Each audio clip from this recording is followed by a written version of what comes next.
heats down, 10 more to go. As we welcome you back to the virtual World Center of Racing Daytona International Speedway for this production of PGR eSports and the second annual Great American Sim Race, the PGR 500. Last night was opening night and saw two exhilarating heat races take to the 2.5-mile high banks of Daytona. Both had great finishes, both had a ton of chaos, and both had big-time shakeups in the running order on the final lap of action. A ton of upsets last night that will be headed on to Saturday, and guys going home we did not expect coming into this event. Surely tonight will bring us more chaos and question marks heading forward in the week, but it's going to be a fun one here at Daytona. I want to welcome you in. Good evening. Happy night 2 of the PGR 500 as we welcome you in to Blind Squirrel Racing Heat Race number 3. Before we get started, I do want to thank our Heat 3 sponsor, Blind Squirrel Racing, longtime money racer, community staple, Ambrose Kniebel. PGR eSports appreciates the continued support of Ambrose and other racers who have helped keep this community afloat and strong and competitive for many years and many years to come. Ambrose tonight will roll in heat number 3. So look for the bright green 04 machine for Blind Squirrel Racing here tonight. I'll bring in now my collective broadcast team for the evening. First here in heat number 3, co-host will be Austin Green. We'll get to him in just a moment. Want to thank our other broadcast team members tonight. Our producer downstairs is DJ Lyon. We'll have pit reporting tonight from Nick Stein for the first time this week. Trace McDowell doing socials for us here at PGR eSports. Austin, as we get into heat race number 3, last night was as crazy as you can possibly get. Guys are going home that maybe we didn't expect. Guys are moving on that maybe we didn't expect. And in the end, 2 upset winners, I think, really sets the tone for what we have coming up here tonight. Yeah, we had 2 crazy finishes. Last lap wrecks were kind of the thing that determined who made it and who didn't last night. But we are, of course, back at the World Center of Racing here tonight. And Dawson, for a lot of drivers, first time on track this week for the heats. So it's going to be very interesting to see how things play out. So you see there the schedule for the remainder of the week. Last night was opening night. Those 2 heats are done and over with. 20 drivers transfer on to Saturday. You'll hear their names later in the week. Tonight, 3 more heats on tap. Over the next 3 hours or so, we will lock 20 more drivers into Saturday's races. And again, we get into the nitty-gritty of things on Friday night with the pole shootout at 10 o'clock. That is where 24 drivers will race for the front row spots on Sunday. The top 2 finishers in every heat race advance to that pole shootout race, a fun wrinkle in this year's PGR 500. Of course, Saturday, 2 last chance qualifiers, followed up by 2 dual races that will ultimately set the 40-man field for the Great American Sim Race on Sunday afternoon. It's a long and grueling week for drivers, and it all starts with your heat race. Here is the race analysis for heat race number 3. Similarly to last night, 30 laps in length. There is 100% fuel. No pit stop required for these guys tonight in these next-gen race cars. 1 attempt at a green-white checkered. There is 1 fast repair for the heat race. That was an important factor last night. Multiple drivers that utilized their fast repair ended up making it in to the Saturday races by virtue of that quick reset. A fixed setup provided by Team Watson Racing Setups is underneath these cars. That could play interesting. There were some updates today to this Gen 7 race car. We'll have to wait and see if the racing has changed at all here tonight under the hoods of these machines. We'll head down trackside now. It's time to meet the grid for the 3rd heat race of the 2026 PGR 500. Let's get down to it. On the pole for this 3rd heat race, a bit of an upset in the qualifying order. It's Edward Sanchez that will go from pole position, a 50.157 second lap to his outside. It is the back-to-back defending champion of the PGR SummerSlam 499 and the winningest driver in Thursday night series history. It's Malik Ray, the Coke Series driver, that will go from 2nd. Row 2, a super speedway veteran joins the ranks of the PGR 500. Logan Helton will go from position number 3 to his outside. Another veteran of the sim racing community, it's Sean Conklin making an appearance tonight. He'll go from 4th. Row 3, Brock Whitehead in car number 31. He'll go from position number 5. How about 5 1,000ths amongst the top 5 in qualifying times? To his outside, it's the 7 of Jaden Carter. Back on row number 4, and starting in the 7th position, it'll be Michael Goodwin in that all-purple and white flame number 23. To his outside, it's the White Castle Chevrolet. That is Paul White. And rounding out the top 10 here in heat race number 7, it's the 87 of Andrew Harris making his PGR return, the Blanchard Chevrolet. To his outside, the red and gray Toyota of Drew Blaze. And as you get back to row number 6, these are going to start some of the names of guys who are underdog picks here in heat race number 3. Adam Newton starts to the 11th spot. It's going to be Austin Call to his outside in 12th. Back in the 13th spot here tonight, it's going to be Garrett Caswell. He'll have Dustin Shepard rolling to his outside in 14th. Brinson Hunt, he'll have to start 15th tonight. He's going to have Jordan Byers. He'll have some work to do to his outside in 16th. Back in row number 9, it's going to be Dana Ryan. We called his name a few times throughout the recruitment races. Talon Drake, we've seen him at the super speedways before. And it's going to be Matthew Taylor and Devin Maines rounding out the top 20. Headed back towards the remainder of the field on row number 11. It's Matthew Francis in the WeatherTech Chevrolet. He'll go from 21st. Mitchell Wilson in the Colt Trickle Colors to his outside in 22nd spot tonight. Row 12, going to be Chris Susky in the 96. Alongside him, there's the heat sponsor, Ambrose Kniebel, the captain for Blind Squirrel Racing. He'll roll tonight from 24th position.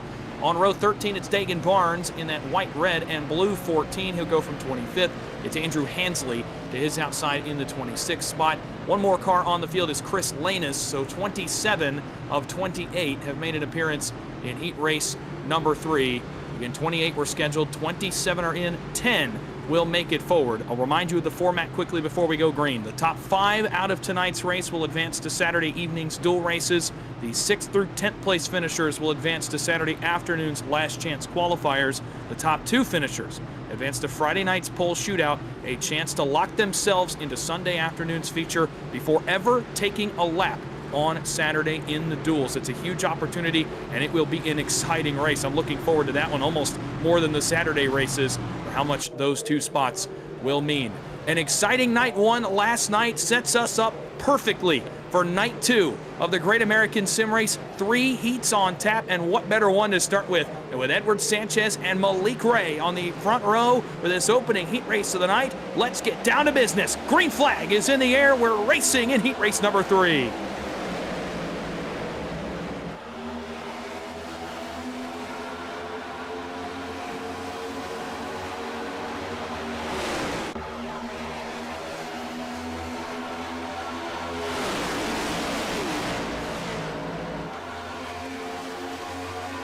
Field exits the banking off of turn 2 for the first time here tonight. 2 by 2, but up front, Malik Ray has already found his way to the lead. Edward Sanchez going to start to fight back on the inside. 2 by 2 throughout the field. Nobody making a third lane just yet.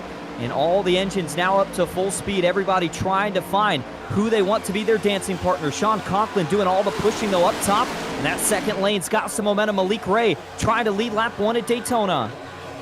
No surprise here, the Malik Ray goes right to the point. Again, the back-to-back winner, the SummerSlam 499, only one of 2 drivers to win a PGR crown. Julie, you'll see the other one later on in heat race number 4.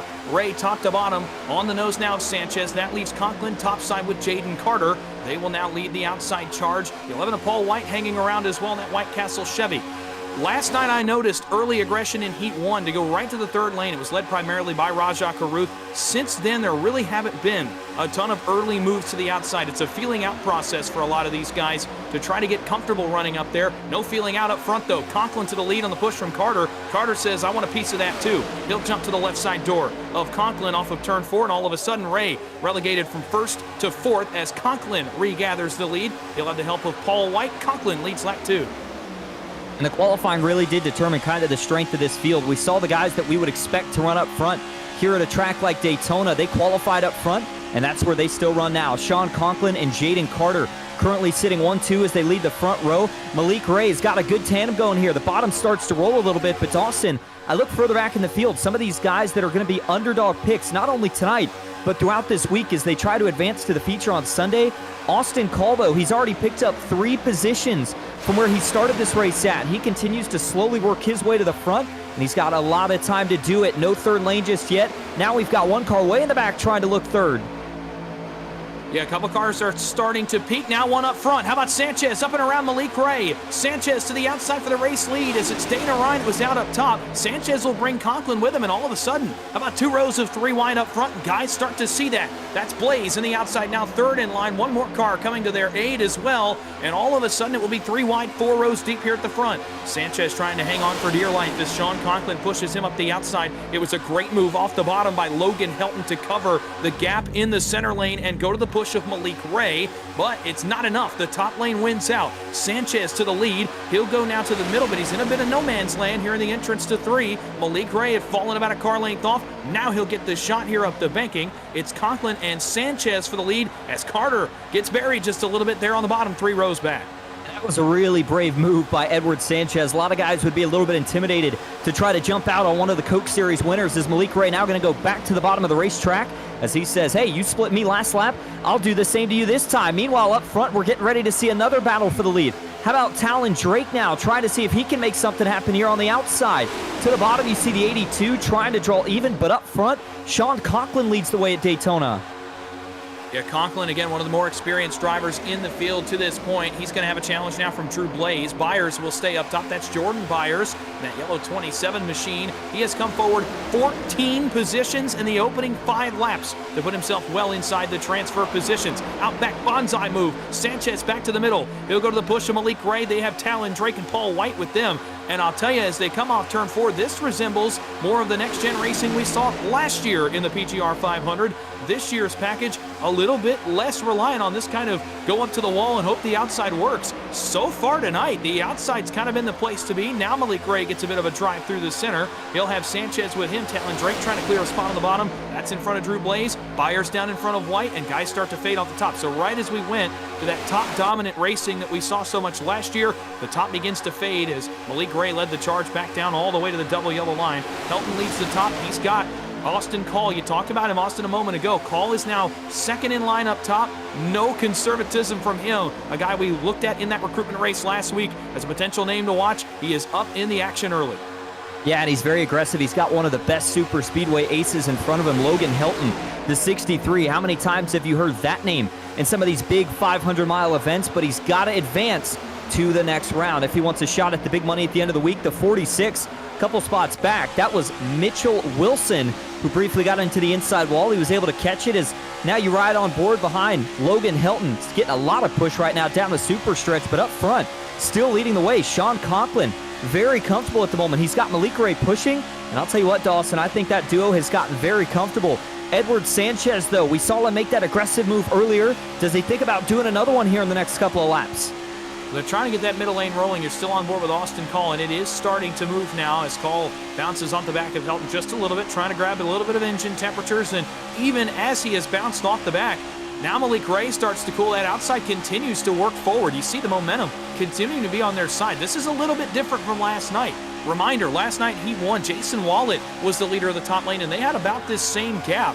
And that line went backwards. Helton and Call, so far what I'm noticing, they're able to maintain, if not gain positions, even as Call is cooling down that engine. They've gotten up to about the 7th spot. They'll lose some ground now as Helton drops back to the help of Austin Call. They are continuing to work forward, though, and you start to beg the question, who else moves? The answer is Jaden Carter. He took the lead for a moment earlier in the race. He wants to go back to that point here in just a moment. Helton will give him a shot. Talon Drake thinking about it as well in the 82. They'll stay home for now. Outside lane is 8 cars deep, make it 9. Now how about 10 as Dana Ryan joins the party, and it's Sanchez, and now it's Malik Ray up, and that is a season move for Malik Ray as he goes back to the lead.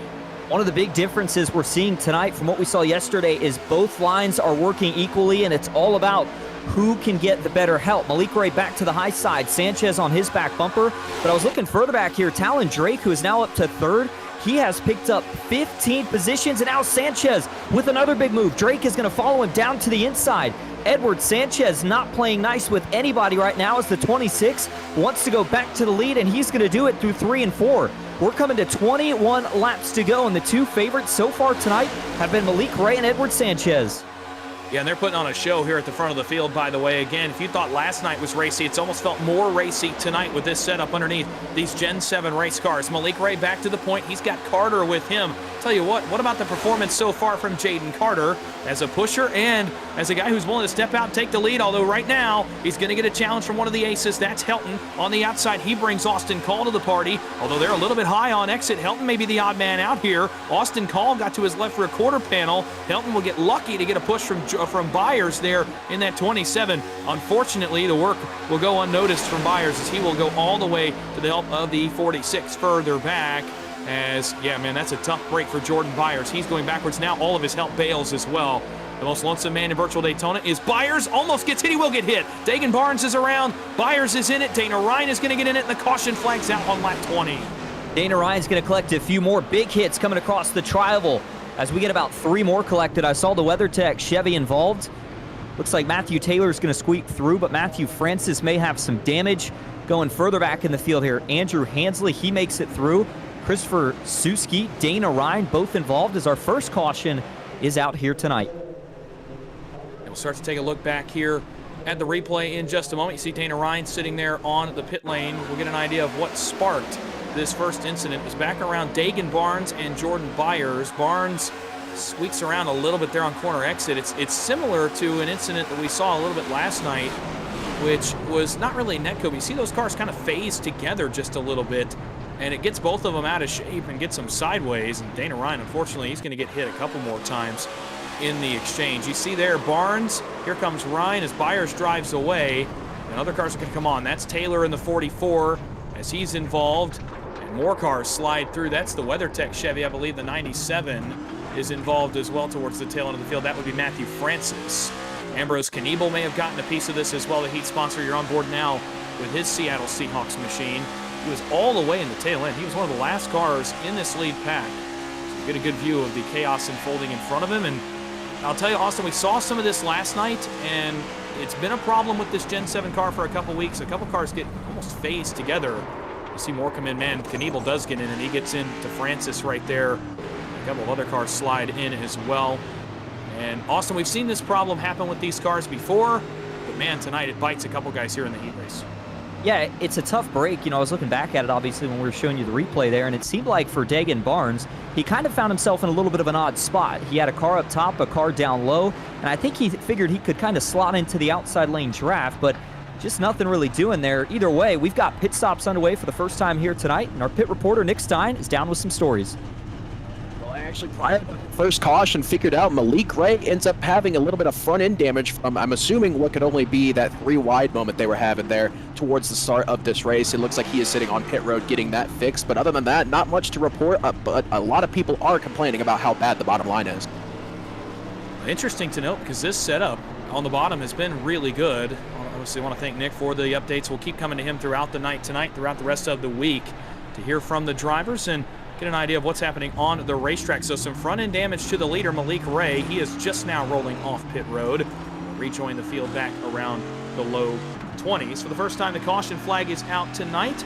It is powered by the NASRA 6 Hours of Le Mans, March 7th. 6 hours of strategy, teamwork, and endurance only on the NASRA 360 Racing Network. I want to thank our friends at NASRA for their sponsorship of tonight's caution periods and for their sponsorship of PGR eSports as a whole. Again, their 500-miler was a couple of weeks ago. Happy to have them on board here for ours as well. So Jaden Carter is your leader under this first caution of the night. He's been very, very good in that 7 car up front. So too has Edward Sanchez. He'll go second here. Logan Helton is third. Talon Drake is fourth. And Austin Call, a guy that Austin and I both had our eyes on coming into this heat race, is up to the 5th spot, +7 for him. Sean Conklin is 6th. Paul White is 7th. Drew Blaze is up to 8th. Garrett Caswell, a guy who started the SummerSlam 499 back in August, he is 9th. Brock Whitehead runs in 10th. As we did last night, let's talk about the movers so far. Jaden Carter is +5 to the lead. Talon Drake, though, +14 for the driver of the 19 machine. He is the biggest mover in the field. You see Mitchell Wilson is +10. I am actually is +11 to the 11th position, up from 22nd. Austin Call is +7. Chris Lanus is +8. He started at the tail end of the field. You see Carter there, Hansley, Caswell, Mains Blaze. And this was a storyline last night too, Austin. Guys putting themselves in position. Tonight, I feel like it's been less because of crashes, more because some of these guys, Drake, we talked about Carter, we talked about Call, are just making the right moves early, and that is so tough as a driver in your first laps in a heat race. Yeah, especially in this car. Obviously, we've got the Team Watson Racing setup, which has made these races a little bit more racier, if you will, than what we have seen with this generally newer package on the next-gen car. But here tonight, Dawson, I think another thing that's helped this field is some of the aggression up front. We've seen Edward Sanchez. He has not wanted to push pretty much anybody here tonight. He's wanted to lead every single lap, and every time he makes a move, it shuffles up the rest of the pack. So a lot of these guys are getting those opportunities to try to slowly work their way to the front. Now, we're getting closer to the halfway point. So if you did decide to kind of be off to a patient start, definitely going to need to try to get going to the front here pretty soon, especially if we get a couple more cautions as we go throughout the rest of this race. But the other thing to note, Dawson, you mentioned a very brief update to the Chevy Camaros here tonight. Doesn't change much in the way they drive, but the front hood is elevated a little bit more. So it's maybe a little bit of a different judgment for these drivers as they're trying to make those moves and make the big pushes here tonight. Haven't seen any issues with it so far, and it has been all about Edward Sanchez and Malik Ray up to this point. Yeah, so far, obviously, Sanchez and Ray, two of the biggest stories. They started on the front row. Ray has some damage, so curious to see how he will get back to the front. You mentioned the update not changing much about how these cars drive. We have heard some reports, we can thank our pit reporter Nick Stein for this one as well, that the draft may be acting just a little bit different. It's nothing crazy, but guys reporting that it's just the slightest bit different. So we'll keep an eye on that storyline throughout the night and the rest of the week as well. Guys prepared for this race one way, maybe going a completely different way than what they expected. 17 laps to go in heat number 3. Green flag back in the air, and Carter's off to the races. Logan Helton did not go very well in that bottom lane. It stacks up 10 rows deep in the field. Luckily, everyone keeps it straight, keeps on moving forward, and Carter says, thank you very much. I'll take this lead all the way to turn 1, and his help is there first. Helton, call in line. Conklin, big move out back of that as he gets down to the bottom, and the bottom lane drives away by 4, making almost 5 cars, not so much. Here comes White, here comes Colin, here comes Helton. Big moves to the outside, and Logan Helton will inherit the lead for the first time tonight. And it's so interesting how on some of these restarts, it's the outside that rolls, others it's the inside. The top, though, does have the momentum once again. Austin Call now up to the 2nd spot.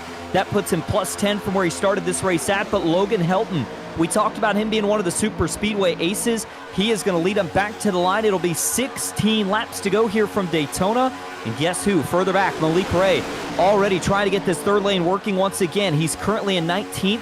But remember, only 10 are going to advance through to the next round. So he's got a lot of work to do, and we'll see if he can pick up a few helpers on his charge to the front. Dawson, the side draft, though, still a very big thing in these cars. And you notice that high side right now, not doing a ton of side drafting. They're giving a little bit of room to the inside, and that's allowing Logan Helton to pretty much stay in control of these lanes as we work down the backstretch. I think it's a big comfort level thing in terms of the side drafting. You'll see some of the guys like Malik Ray, or even like a Sean Conklin or a Logan Helton, guys that have done this a ton and been in these 500-mile events, they're going to be more comfortable to do that side drafting, especially on corner entry, and to get right on the guy's door. I think it's just a comfort level, an experience level thing as well, where maybe sometimes you'll see guys up here at the front right now, like Sanchez or Talon Drake or Drew Blaze or guys like that. As right as I say that, Sanchez makes a veteran move to the bottom, but some of these guys up here just may not be quite comfortable making that tight side draft move yet. Also, I think the net code factors into it just a little bit as well. The net code in these Gen 7 cars has been kind of rough. Big moment there for Drake as Drew Blaze gave him a bit of an offset push trying to get that lane moving.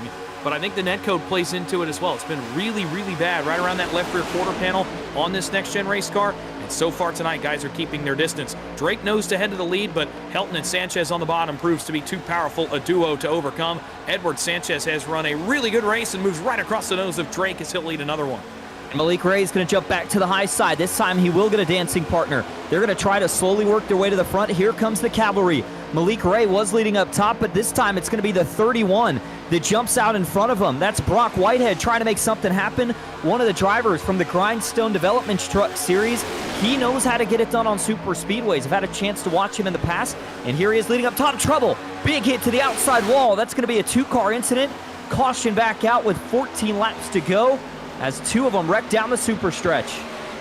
And Dustin Shepard and Dagan Barnes are the 2 cars involved. Ambrose Kniebel has gotten a piece of this one as well. So we'll start to go back and take a look, but this was towards the tail end of the field. Barnes and Kniebel were involved in the first one. That is Dustin Shepard of the Misfits group that gets into the wall here on lap number 16. So we'll start to take a second look at what happened back around the 89 there, the 89 there is considerable damage to the front end of that car. Now again, the lucky part, unlike later in the week, he will have 1 single fast repair available to him in the pits. Let's go back and take a look.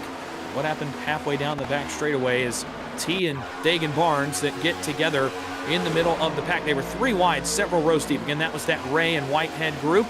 And the middle lane comes down just a little bit. And it's the 89 that gets turned. Unfortunately, gets the rough end of that one as he's going to nose into the outside wall. Barnes has damage as well. So those 2 get the brunt. And look, right there, Austin, 3 wide at Daytona, especially with the stakes in these heat races. You got to think nerves could play into that, and guys are racing a little bit tight in the middle of the field, especially if it's your first laps on track this week or in a little bit. You got to imagine nerves played a factor into it. Guys were 3 wide, not a lot of space, and it ends with Shepard getting into the outside wall. No, not a lot of space, and you're right, Dawson. I mean, you figure you're running almost 200 miles an hour here, just a couple feet apart, but when we look back at the replay there, it almost looks like the 14 of Dagan Barnes was trying to sneak in line just behind the 89 of Shepard. You see right there, but just misjudges it and gets into the right rear. That sends the 89 around, and again, pretty big hit to the outside safer barrier. I don't think it's going to be race ending for either of these guys, but more importantly, and we saw this last night, we're just starting to run out of laps. So every time you get a caution and get sent to the back, it's going to make that journey to the front that much harder, and that's exactly where the 89 and the 14 are going to find themselves.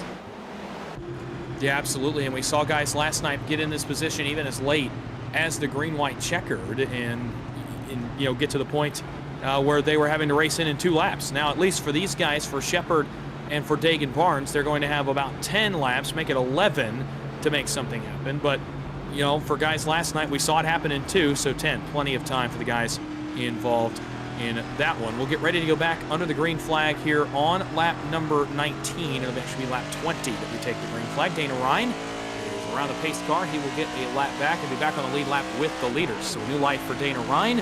Shepard and Devin Maines continue to sit on pit road. Dagan Barnes, as of right now, has called it a night, at least on my timing and scoring. So I believe Barnes has called it an evening in his PGR 500 attempt in car number 14.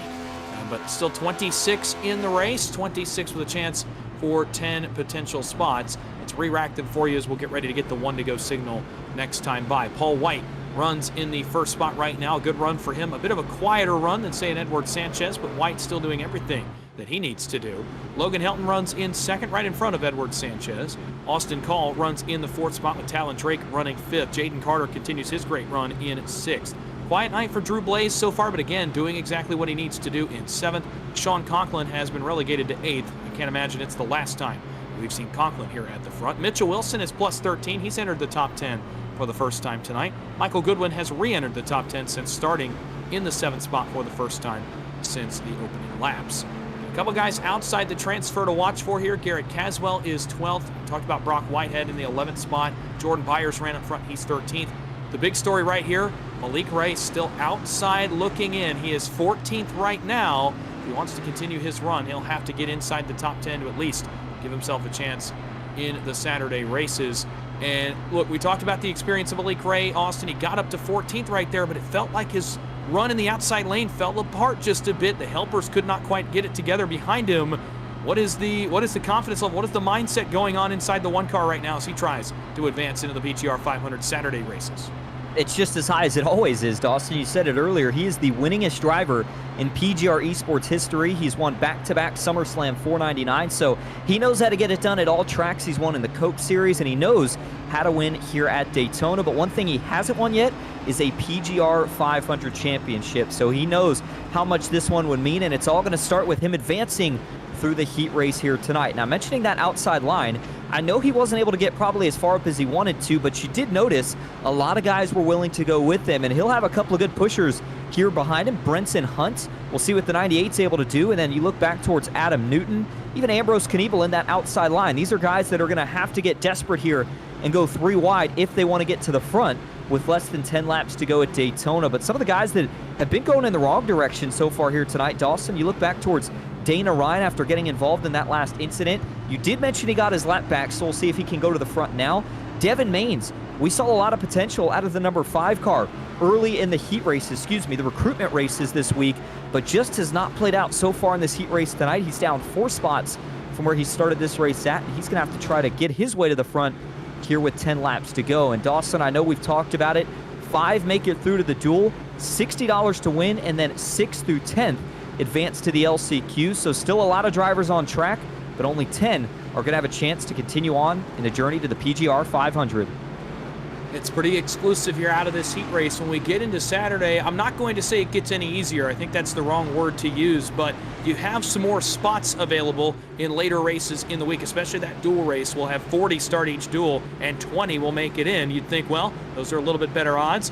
Yeah, and again, as I say, those fields aren't going to be any easier per se. That'll be the collection of guys that make it out of these heat races and the LCQs on Saturday. So that'll be really strong fields. You would think the odds would be better, but a little bit more exclusive tonight. You've got to get up to 10th from only 28 cars. Not as much energy to make those runs happen. Again, guys are scattered all over different heats. You don't have a ton of teammates in these, so it makes it a little bit harder here tonight to get out of this first phase. Let's see who's going to do it, though. 10 laps to go at Daytona. Green flag back in the air. Great start for White up top. He'll jump right across the nose of Helton. Helton says, no, sir. Jumps out to the outside. Does not want to push the White Castle Chevy. Paul White will give him no choice but to shove right through the back of him here into one. Bottom side tries to regroup. That's Sanchez and Drake. As Call gets to the back of Helton. This is bad news for the bottom lane. Got to start sounding the alarm unless they can really get a push going here in turn one. Malik Ray, 3 wide, 5 rows deep in the field. Here comes the one. Yeah, and these cars just about up to full song, but Malik Ray not going to wait to make that move to the outside, and he's got help. 3-4 cars deep pushing now, and it goes all the way back to the 87. You see the Blanchard's towing machine trying to make his way to the front. Trundle out back. One's going to go around. It's the 44. He saves it. The caution flies, and now he's finally going to spin it out. And a secondary hit there, but overall, what a save that was from Matthew Taylor in the 44 car. Yeah, I have no idea how he did not get hit by several more cars. The second one of the night for Taylor, unfortunately, as he's towards the tail end of the field. And he was back around. The second hit came from Shepard, but he was back towards the tail end of this field, back around guys like Francis and Susky and Hansley and Dana Ryan, who had just got back on the lead lap. So we'll take a look at what happened to the 44 of Matthew Taylor as we work down the Daytona Superstretch. He's right behind Ambrose Kniebel. I thought I saw that bright green Chevrolet. Taylor makes a move to the bottom. Actually, he's going to try to make a move to the middle. It's a good move. One comes up off the bottom. That was the 3 of Chris Lanus and gets in the left rear of Taylor. And watch him wheel this car away from danger. Shepard will hit him right here. But I'll tell you what, that's not going to be big damage to either car. That could be a serious break for both of those machines that somehow Taylor was able to keep it off the wall and the other cars along. Yeah, and for Taylor on the W machine, obviously an amazing save. But Dawson, you talked about that contact. It almost looked like another situation here of just a little bit of netcode. Right there. See, they don't actually quite touch. But iRacing picking it up as a little bit of contact, sends the 44 around. And I'll tell you what makes this save even more impressive to me, this isn't like Talladega. When you get onto the apron, there is no banking. And so that car has a really hard time trying to get set as he gets down to the flat and back up onto the banking. That is an unbelievable save for, the 44 to keep himself in contention. We'll have to see, though, how far back this puts Matthew Taylor. Back live, though, at the front of the field here. Dawson going to be setting up for a restart now. Closer to 5 laps to go. And guess who? Logan Helton leads the way. Yeah, Helton leads the way in car number 63. Again, a multi-time winner across several promotions is Logan Helton on the league side of things in the super speedway community and on the money racing side of things as well, as he has won about all there is to win, looking at a PGR 500 to his resume in that 63. He's run a good race so far. He started third. He's been up inside the top 5 for a heavy majority of these first 22 laps. So Helton continues to run up front. Paul White is the man in second right behind him. How about the run for the 11 again?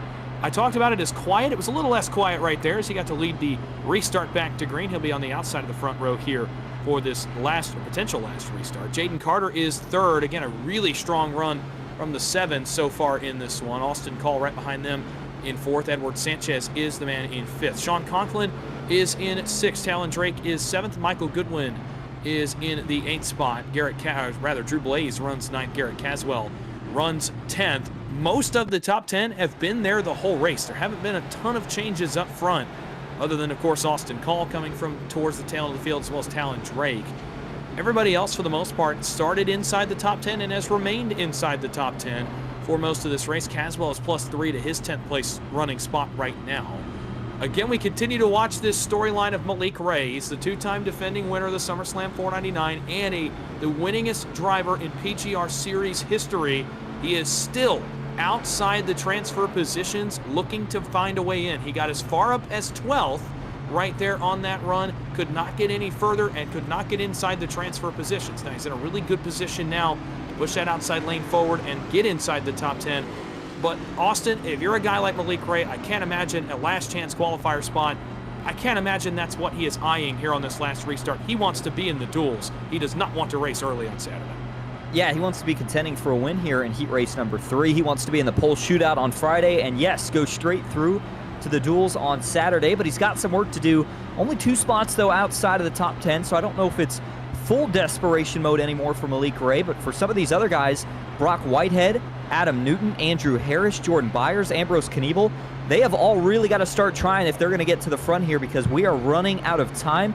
As you ride on board here with Jaden Carter, he's had a great run so far tonight, Dawson, and looks like he is going to line up here near the front as the lead pusher on the inside, and he'll be trying to push the White Castle machine of Paul White, see if those two can potentially battle it out at the end. But that outside line, Logan Helton, he has been so good here tonight.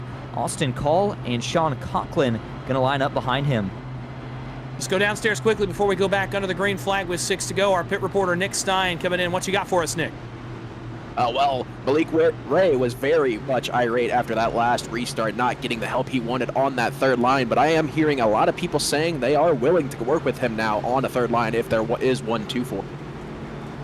Not much surprise there. Malik Ray will draw a crowd to the outside lane if he should get there. He drew a crowd last time. It just did not feel like the run was good enough up there. They could never really get organized enough to get them all the way up to the lead. They got up as far again as 12th and 14th. That's where he and Whitehead run. Those were the top 2 cars in that outside lane on the last restart. So we'll see how high they can get on this next one. They have 6 laps to make it happen. Again, what a huge storyline that would be if Malik Ray is unable to advance out of his heat race tonight in heat race number 3.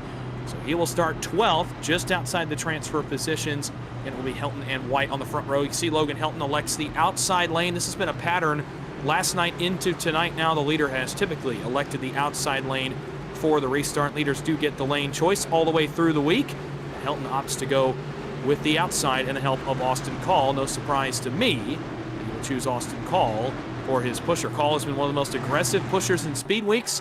Helton looking to get a good restart here and draw them both to the front of the field. 6 laps to go, 15 miles remain, and heat race number 3 could potentially be the last opportunity for guys to get themselves into a transfer position and race on Saturday. Who will it be and who's going home? Green flag back in the air, 6 to go. Helton goes, Call goes, White does not. Helton's got to choose now as he's in no man's land. Call still on the outside, is going to have the better run and the better push. Helton will go to their aid. White and Carter trying to rally the bottom up the banking of turns 1 and 2.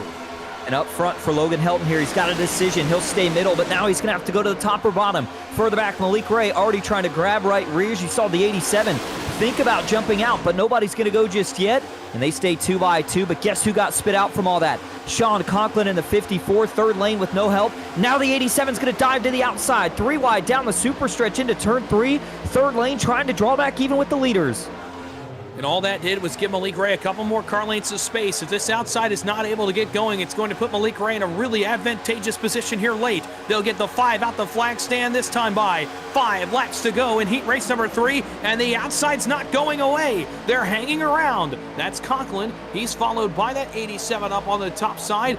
Not sure exactly what car that is. I thought it was Harris. Harris is actually 3 cars back of them. There's 2 87s on the outside of the racetrack. Move out front. Sanchez around Call. That may bring the outside again back even. They're even right now with Malik Ray. He's up inside the top 5 all of a sudden as Call goes to the race lead here off of 2. He'll bring Michael Goodwin to the front for the first time. For the first time in about 10 laps, it's Malik Ray that pokes that orange and white nose out from the field. He looked to the bottom. He'll stay in the middle as Conklin continues to try to fight up top.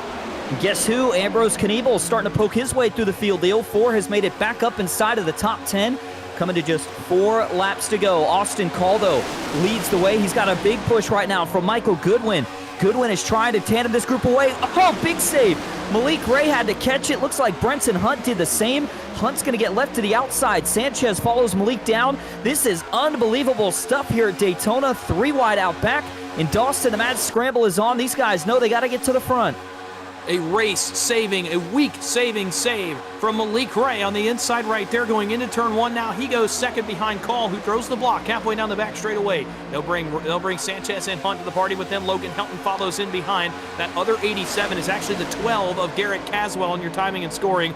In the very similar-looking 87 to what Andrew Harris runs. Contact further back a little bit. That was back around Drew Blaze, Talon Drake, and Andrew Harris. They all get it back together in the trial with 3 laps to go this time by. 7 cars clear on the middle lane. Oh, trouble! Malik Ray half spins. What a save for Malik Gray. Are you kidding me? As they start to crash out back, multiple cars involved. Blaze, Drake, and others the big one in turn one. This is the huge one at Daytona as this collects about the back quarter of the field here that's going to get cleaned out. The 3 cars got major damage. Multiple others involved. You see Christopher, he's going to try to drive through, but that was Chris Lanus who's going to now come to a halt on the inside wall. Mitchell Wilson's got damage.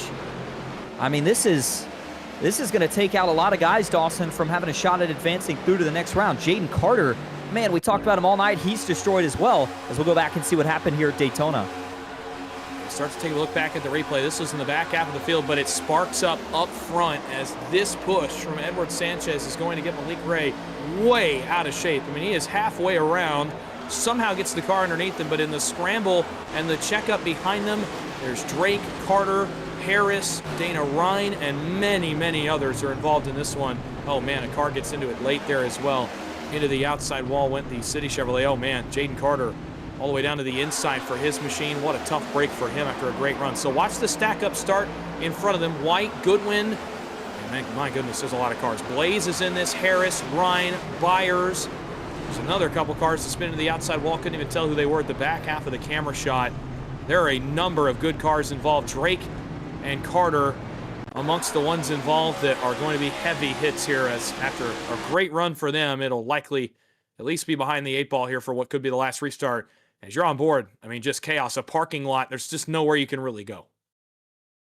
Yeah, that's right, Dawson. You know, we talked about the amazing save from Malik Ray, but the problem sometimes with being able to save a race car like that is all the time it takes to make that incredible save just leads to that big stack up out back. And obviously with the aggression level as high as it is at this point, Dawson, it's kind of tough as a driver to just lift. You're trying to get through the wreck. And obviously a tough break there as that one collects probably about at least 7 or 8 cars. It looked like Devin Maines may have gotten through without too bad of damage, so that would be good news for him after what's been a relatively rough night so far. But similar to what we saw in Heat 1 and 2, we're going to be headed to overtime now, Dawson, so that means only 2 laps and only 1 attempt at it. And if you're outside the top 10, it's go time. We keep talking about it, but this really is the pay window. No time left if you want to advance through to the next round. And just taking a look here at the 19 machine, who currently sits towards the back. And for Jaden Carter, he's got big damage as well. That's going to be Adam Newton, who has to get back to the front. There's Devin Maines, who you're on board with now, Dawson. He now finds himself a little bit more in contention of this race in 15th. He's got a little work to do. The 5 car certainly still in contention. Yeah, and as we saw last night, everybody's still in contention. Again, last night, a couple guys involved in the crash that sent the race to overtime in both heat races ended up advancing in. My mind takes me to Craig Jancic and Zachary King last night, though, in heat race number 2. Both involved in the final caution of the night, and in overtime with fresh cars, got through a crash on the final lap to make it into the LCQ race on Saturday. Again, both ran outside the 20th position when the field took the white flag and managed to make it in just by virtue of the chaos that happens in front of them. So, you know, obviously the race is not over for those guys towards the back of the field. I'm talking about Drake, I'm talking about Carter, I'm talking about Harris and Kniebel and guys that were involved in this crash. I can tell you Dana Ryan and Chris Lanus continue to sit on pit road fixing damage. Everyone else, 24th on up, is on the racetrack. It includes the Carter, Byers, Newton, Wilson, Taylor, Hansley, Shepard machines that have all been involved in crashes tonight. So a number of cars that were involved in crashes have come down and either taken their fast repair or gotten their damage repaired. And we'll give it another go here in overtime. Really quickly, why not? Let's go downstairs one more time. Nick Stein, you've been able to work around the guys around the transfer positions. What are the updates on some of the cars involved in that last caution flag? Well, it is a lot of damage around those transfer spots, especially for the likes of Drew Blaze and the number 88. He was talking about not really having a lot of confidence in being able to transfer here, but his team calming him down very quickly, telling him just to ride and hope for the best here. Well, the mental game is so important. I like that we got that perspective there, because I think the mental game is so important, and having teammates in your ear that can kind of talk you into the fact that you can make it out of this race, as Drew Blaze was involved in that caution flag.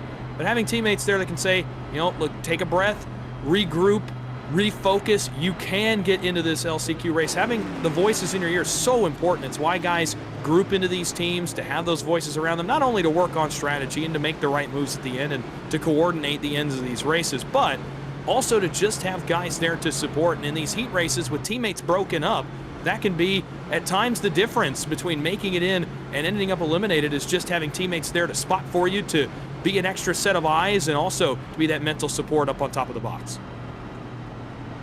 Yeah, and Dawson, I'm thinking about here what you do with 2 laps to go, and I look back towards some of the guys like Drew Blaze here in the 88 machine, sitting just a couple spots outside of the transfer. Both him and Ambrose Knievel, though, were on the move, trying to get up inside the top 10 there during that last run. Problem here is that they're going to be trapped on the inside. Now, you've got, obviously, the 87 of Caswell, but he's got some nose damage, and all those cars that are damaged, I gotta think they'd be discouraged to get out and be the first car to lead that third lane, because you're afraid you're going to slow it down. You almost feel forced to stay in the draft, but you're hoping somebody else that's got a clean race car will kind of go up there and lead the way, and you can try to push your way to the front. But with only 2 laps, Dawson, you touched on this last night, it takes these guys about 3/4 of a lap to actually get up to full speed. Once the momentum's generated, that's usually when the third lane works best. So you're really only going to have about a lap and a quarter, a lap and a half to actually try to make a move here at Daytona. Yeah, again, we talked about it last night, cars not being up to full speed when we get around to turn 3, coming to the white flags. About when you reach full speed, you really don't have a ton of time to make moves at full song. You either have to get lucky here with a run on the restart, like we saw some guys do last time around, or you have to make it all happen in about 3 miles of space. It's not a long time. Reminder, the overtime rules real quick. We will not have another caution flag. This is it. We will race it out. Pending post-race review, the results will be official. Austin Call's run a great race. Brenson Hunt joins him on the front row. Green flag in overtime. Call is on to the races. Helton goes with him. Great start up top as Hunt did not quite get going. Watch out back for guys to jump up. Hunt's the first, and this is danger zone now for Malik Ray and Edward Sanchez. Man, for Logan Helton, he timed that perfectly. Got a big enough of a jump to push both him and Austin Call out in front. Now this gives the high side momentum.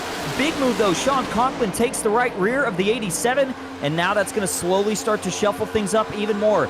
Garrett Caswell goes down to the bottom, and he leads it, but he's got no help. Malik Ray tries to shoot through the middle. He's got the 31 of Whitehead with him, but everybody stays up top into turn 3.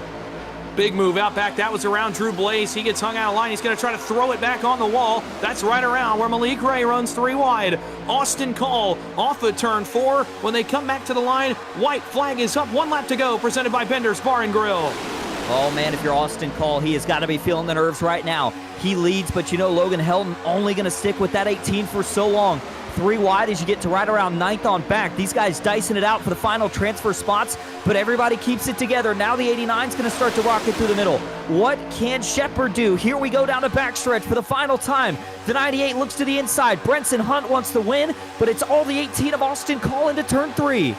Got to be careful here into 3. There's the move from Helton to the inside of Austin Call. Conklin will go with the 18. Through the center comes a big run. That's Brenson Hunt. Conklin through the middle. Big move. Paul White to the outside wall. They crash out back of the leaders. Multiple cars involved. They wreck up front. Helton's in it. Multiple cars spin. Knievel's around. At the line, Sean Conklin wins. It's chaos for the transfer spots. I can't tell you who made it and who didn't. One thing we know, though, Sean Conklin gets the job done here at Heat Race 3 at Daytona, and exactly what we saw in Heat 1 and Heat 2. The guys up front didn't help each other, and half of them are going to be out as a result. Unofficial scoring here, Dawson. I know we'll look back at it, but Logan Helton goes from leading off of turn 4 to being out of even transferring to the LCQs. Unbelievable how some of these heats have been playing out here at the end.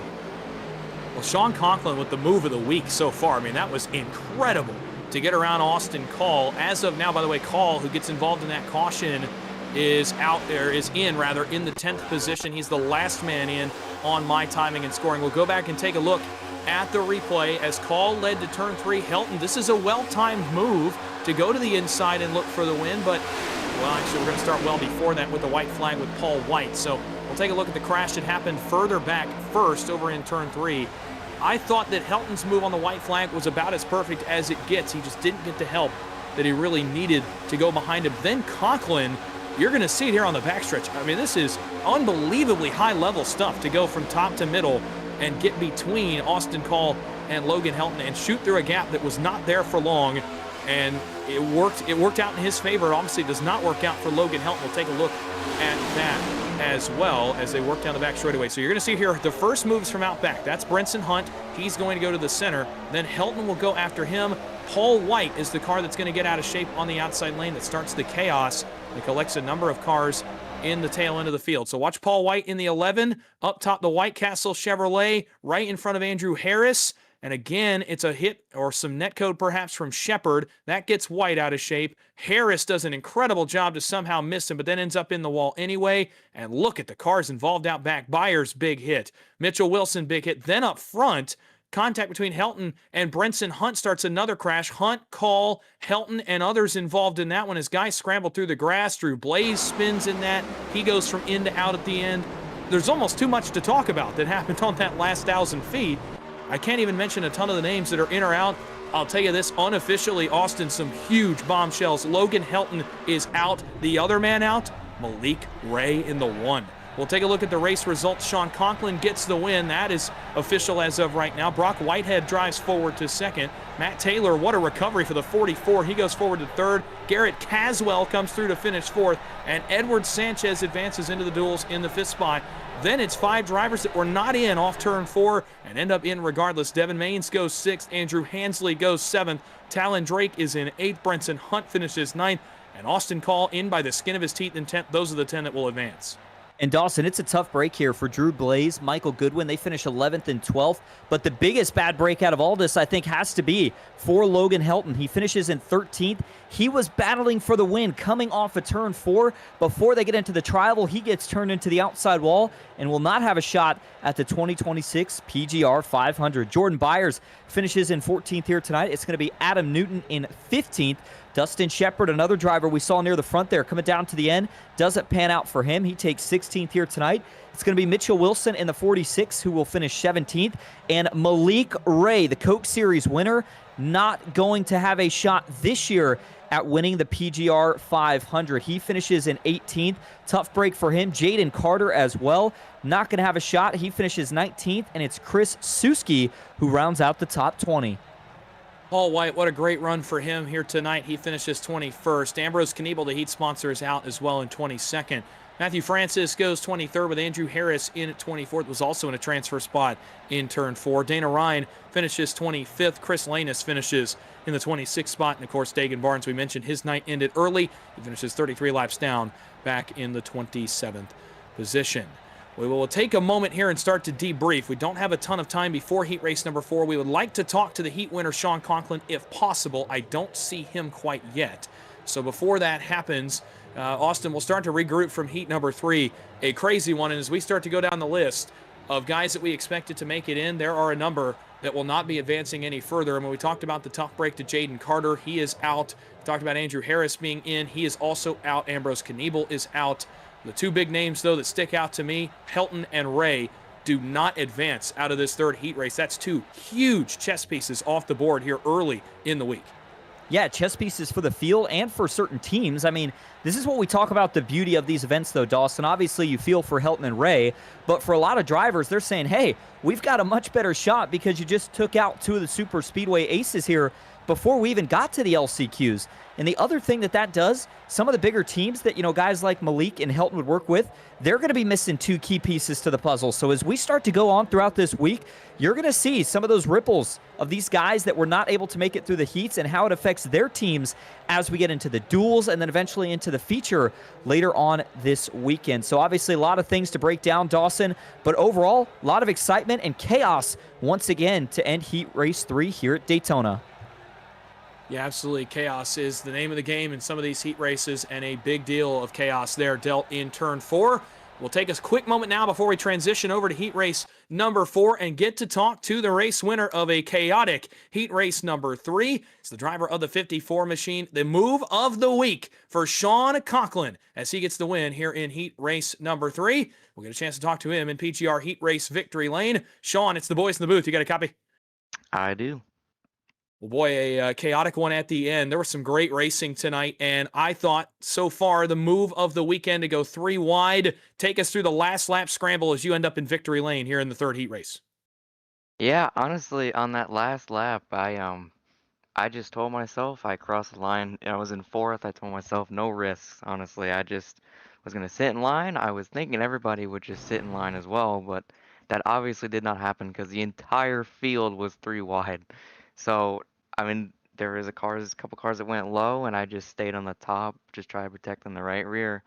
And then I was gonna push that guy to the win because I didn't care as long as we were in, we're in to the duels. But he was like a lane high, and if I would have pushed him with that much momentum and him being a lane high, I didn't feel like that would end out too well. So I went for that small gap that was there in the middle, and it wound up working out because I looked in the mirror and the entire field's wrecked off four. So yeah, it's a pretty fun race, and happy with the result. Well, absolutely. And look, obviously, a small update to these next gen cars today that we had heard maybe changed a little bit of the draft feeling. Did you notice anything inside the car that was different tonight than it had been, or was it a lot of the same for you here in this third heat race? I don't know. I don't do enough of these draft races to kind of have a reference to go back on. And we didn't really go green for that long at many points during this race. I mean, I'm sure we will in the races later in the week. But yeah, I didn't notice anything, but I don't run super speedways often, so I can't really say. Well, obviously, tonight it works out in your favor as you win heat race number 3. And we'll move now to the duels and the pole shootout on Friday night. So, do want to give you an opportunity here. Want to wish you first a happy birthday, being told it's been your birthday this week. So, hey, a good start to the birthday week for you here in PGR 500 action. But also do want to give you an opportunity before we let you go. Is there anybody you'd like to thank or shout out? Thank you for the birthday wish, and yeah, just thank you to all the sponsors on the car, Ryko, Gossip Bus Lines, Best One Tire, Nap Auto Parts, and just everybody watching, supporting these races, and looking to carry this momentum into the duels. Well, congratulations on the win here in Heat 3. Good luck the rest of the week, and we will see you Friday night for the pole shootout and Saturday in dual race number 1. Thank you. Sean Conklin, the winner of Heat Race number 3, a wild one here from Daytona. We're transitioning now quickly over to Heat Race number 4. So we'll once again go back to more action, more big names coming up here in this 4th heat race as the PGR 500 rolls on from virtual Daytona. I want to thank Austin. He'll be back in Heat Race number 5. We're looking forward here to Heat Race number 4. We're going to take a short break as we get ourselves transitioned over. Stay with us. You won't miss a bit of the action. We'll be back for Heat Race number 4. The Great American Sim Race, the PGR 500, continues right after this.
When you're looking for a setup and a community that stands behind it.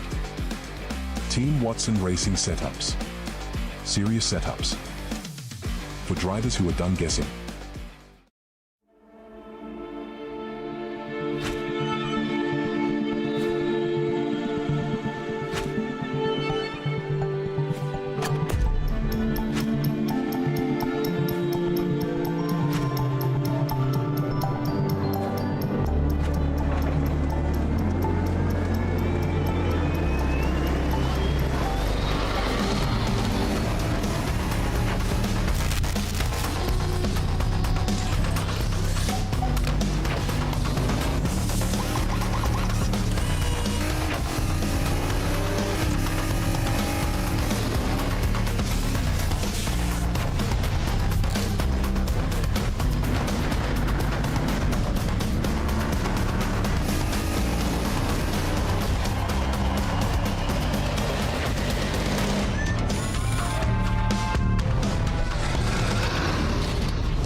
Night 2 of the Great American Sim Race rolls on as we bring you action from the second heat of the night and the fourth heat overall of the 2026 PGR 500. Here live on the PGR eSports Network. We wish you another good evening. Welcome back in to the Virtual World Center of Racing, Daytona International Speedway, for this fourth heat race of the night and the fourth overall of 12 here in the PGR 500.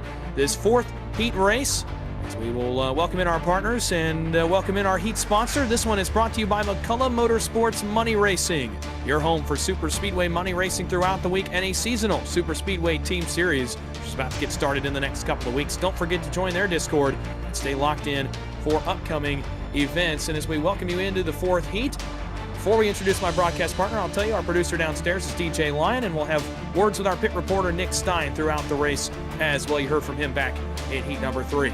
But joining me here in heat race number 4 and making his PGR eSports debut here this week for the PGR 500, he's one of the former voices of the eNASCAR Coca-Cola iRacing Series and the Road to Pro Qualifying Series, as well as the iRacing World of Outlaws World Championship Series, along with multiple roles in the Toyota GR Cup and Kart Chaser, doing some PA work there. It's an honor to welcome into the PGR eSports broadcast booth for the first time the voice of Moonshiners Racing League OB Builders Cup Series. Justin Prince joins me for the first time here at Daytona. And JP, what a fun heat race number 3 we got to watch. You were here in the booth with us, watching along a crazy one. This one's sure to be even crazier. Some big-time names here in heat race number 4.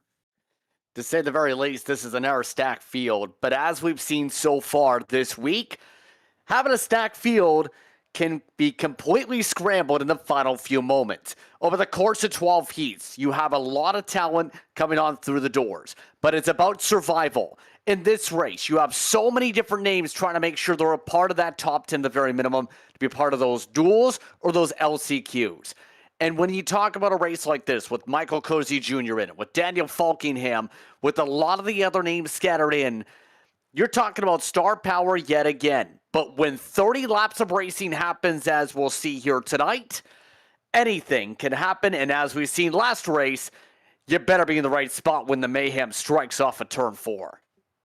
Yeah, if you missed it back in Heat 3 just a few moments ago, big names eliminated already from the PGR 500. Logan Helton and Malik Ray have been eliminated from the event in Heat 3. This heat featuring some of the biggest names, including the defending PGR 500 champion Daniel Falkingham, who will go to battle here in Heat Race number 4. We'll tell you a little bit more about Daniel Falkingham's situation this week as we get ready to go green. But it's time to head down trackside as we get you ready for action in Heat Race number 4. We'll get right to the action with the starting grid. I can tell you, we had a tie up front for the pole position as both guys ran the same exact time. It comes down to the 10,000ths of a second. So if you thought the last heat had a close qualifying run, this one even closer. Let's see the 28 men that will contest this fourth heat race. On the pole with that 50.162 second lap time, it's Trey Whitehead in the blue and black Toyota Camry. He'll go from the opening position in this fourth heat race to his outside. One of the guys that has found momentum in the right time this PGR 500 season, Stephen Miles, will start to his outside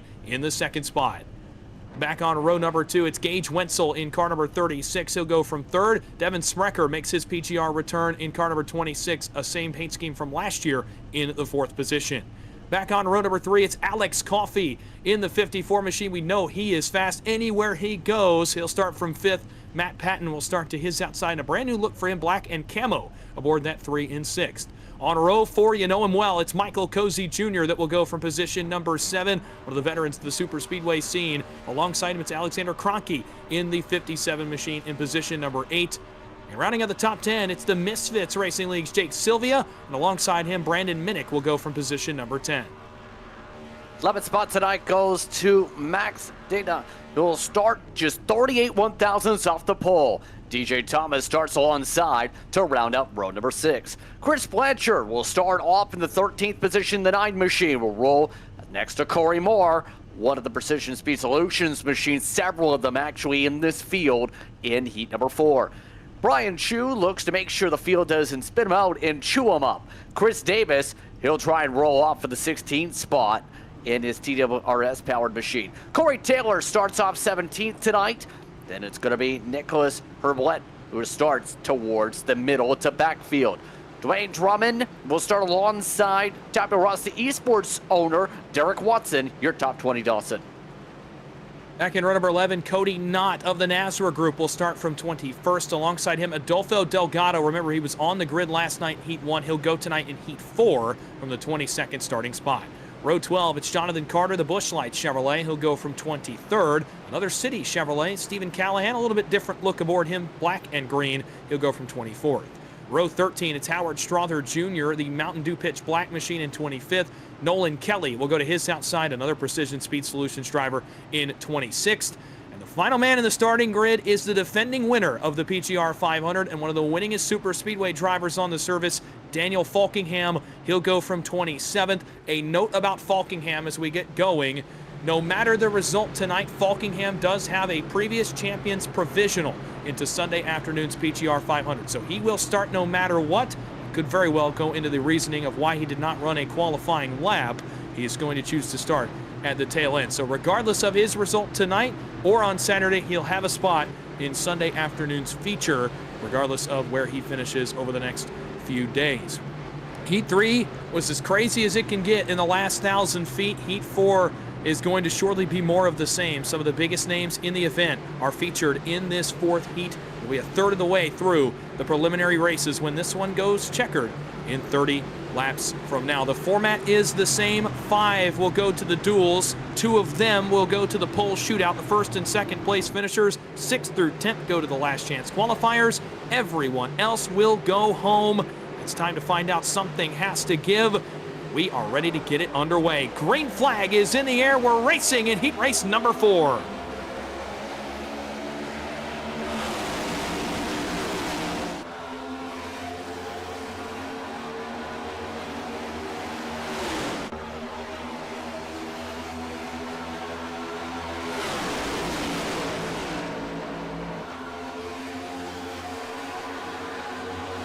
Coming out of turn 2, Whitehead leads the inside line outside Miles as Miles gets the boost.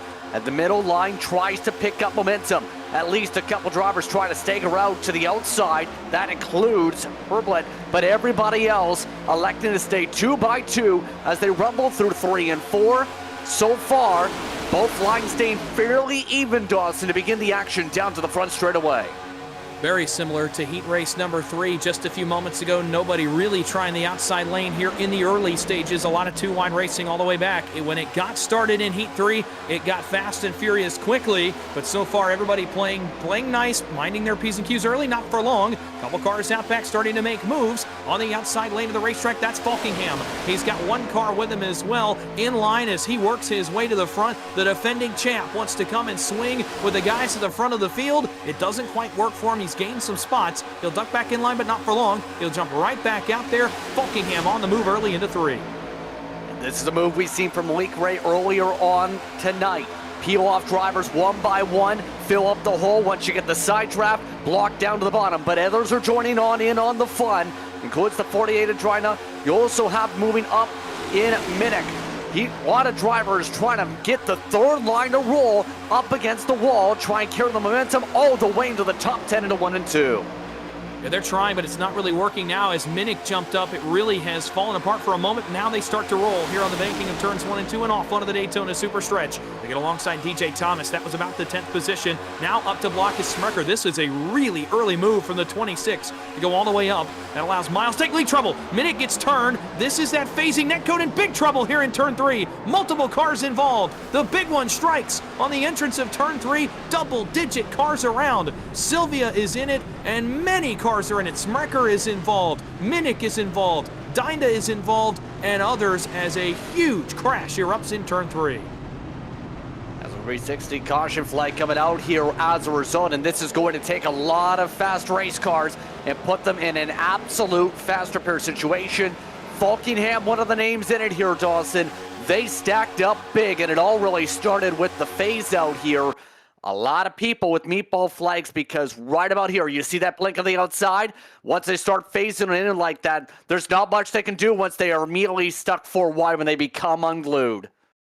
Yeah, I see Smrecker up ahead. They're actually going to spin even more. Corey Moore is in this. Alex Coffey is in this. Jake Sylvia is in this. Chris Davis is involved. More cars spin to the inside. Daniel Falkingham somehow gets away from this, but more spin to a stop. Corey Taylor got into it. Nolan Kelly getting a piece of it right there in the 21.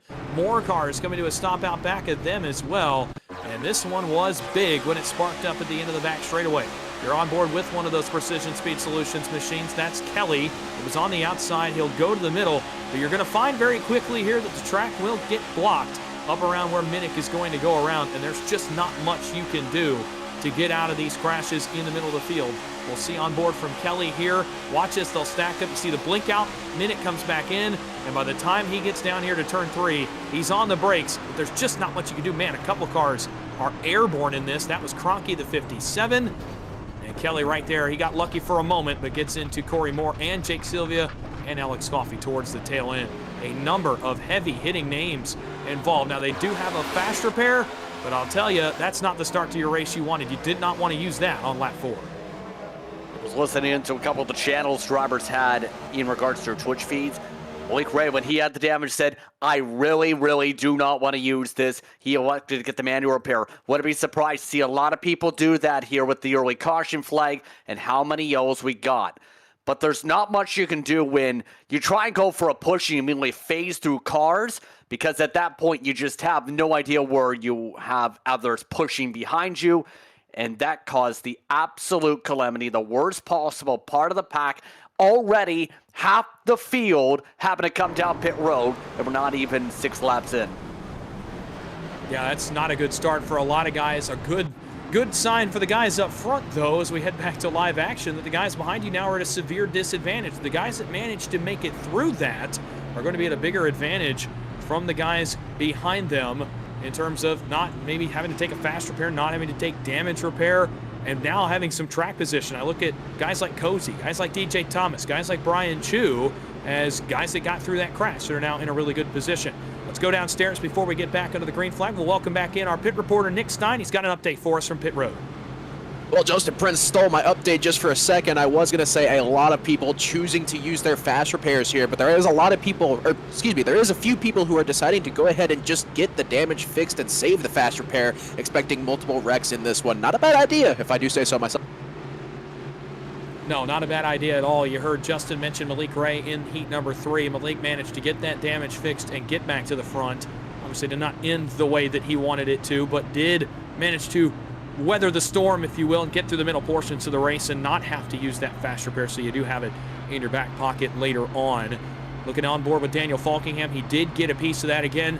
The stakes aren't quite as high for Falkingham. You still got to get into rhythm and get your momentum underneath you, but for Falkingham, he does have a ticket to the Sunday afternoon feature regardless of what happens tonight. He is running back currently in the 18th position on the racetrack. Take another opportunity here. The first caution flag is out. Those cautions are powered by the NASRA 6 Hours of Le Mans. March 7th is 6 hours of strategy, teamwork, and endurance only on the NASRA 360 Racing Network. Fitting that NASRA's Cody Knott has just worked into the top 10 for the first time tonight, as he is up to the 10th position in car number 22. So interesting timing there for Knott to enter the top 10 as the first caution flag of the evening is out. Let's re-rack the field for you and get ready to go back under the green flag on lap number 6. It'll actually be lap 7 when we turn another lap under the green flag. Stephen Miles is your leader. This is a guy that has won multiple races in the lead up to Speed Weeks. He will lead the field back to green. Matt Patton has had his moments in PGR eSports history for sure. One of the miracle runs in the March Madness format a couple of years ago. He'll start second on this restart. Row 2, Trey Whitehead started on the pole. He'll be relegated to the inside of row 2 here. Certainly lucky to be out of that caution flag, though. Same can be said for DJ Thomas on the outside of row number 2. He's the black and red Mobile 1 Toyota, his first appearance in the dual transfer spots tonight. Same can be said for Michael Cozy, up 7th to 5th. For the driver of the 99, he'll go from 5th position here. Brian Chu, of course, is 6th. Corey Taylor will be 7th. Stephen Callahan is back in 8th. Howard Strother Jr. is 9th. And, of course, the aforementioned Cody Knott is in the 10th spot. A number of drivers now outside looking in. Max Dinda was up front at one point. Devin Smrecker was up front at one point. Nolan Kelly, Alex Coffey, Chris Moore, Chris Davis, or Corey Moore, Chris Davis, rather. Jake Sylvia, all guys at one point that were in the top 10 now that are behind the 8-ball. Housekeeping note before we go back green. Alex Coffey is 1 lap down in the 27th and final spot. He will need one more caution to get back on the lead lap and get back in this race. It'll be lap 7 when we go green. 24 laps to go in this 4th heat race. Miles and Patton on the front row. The early large crash in this one. The large incidents did not happen until the end of the other 3 heat races. So now heat 4, a chance to regroup and get back going again. Miles will lead the field in the restart zone. He'll have the push from Whitehead. Green flag back in the air. The field works down towards turn 1. A stack up on the outside lane, about halfway back in the field, but everybody gets rolling. Miles and Whitehead may work up to the top of the racetrack by the time they reach turn 1. Right now, aggressive side drafting from Patton, but Patton has no help. Most of the top line's already dissipated. Let's go all the way back to Chu, who just ditched him as well. The 3 drops back, looks for a hole, no place to go, as the majority of the field elects to go straight to the line, except for one. Daniel Falkingham, one of the few being aggressive up top side.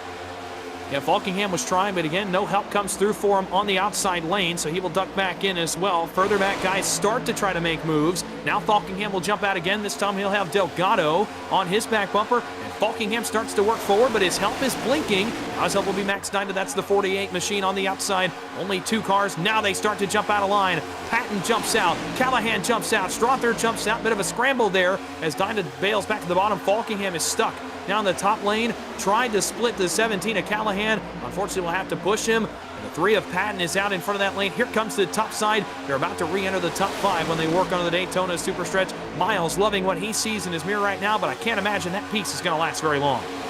Especially with how hard that outside line's work. You remember, when it comes to these cars, it takes a lot of skill, but also it takes a lot of preciseness to get the momentum moving. The more drivers that move up, the better it works. And Chu is making that outside work now that he jumped up, getting alongside Cozy for the side trap. Now a jump to the outside from second in the bottom line.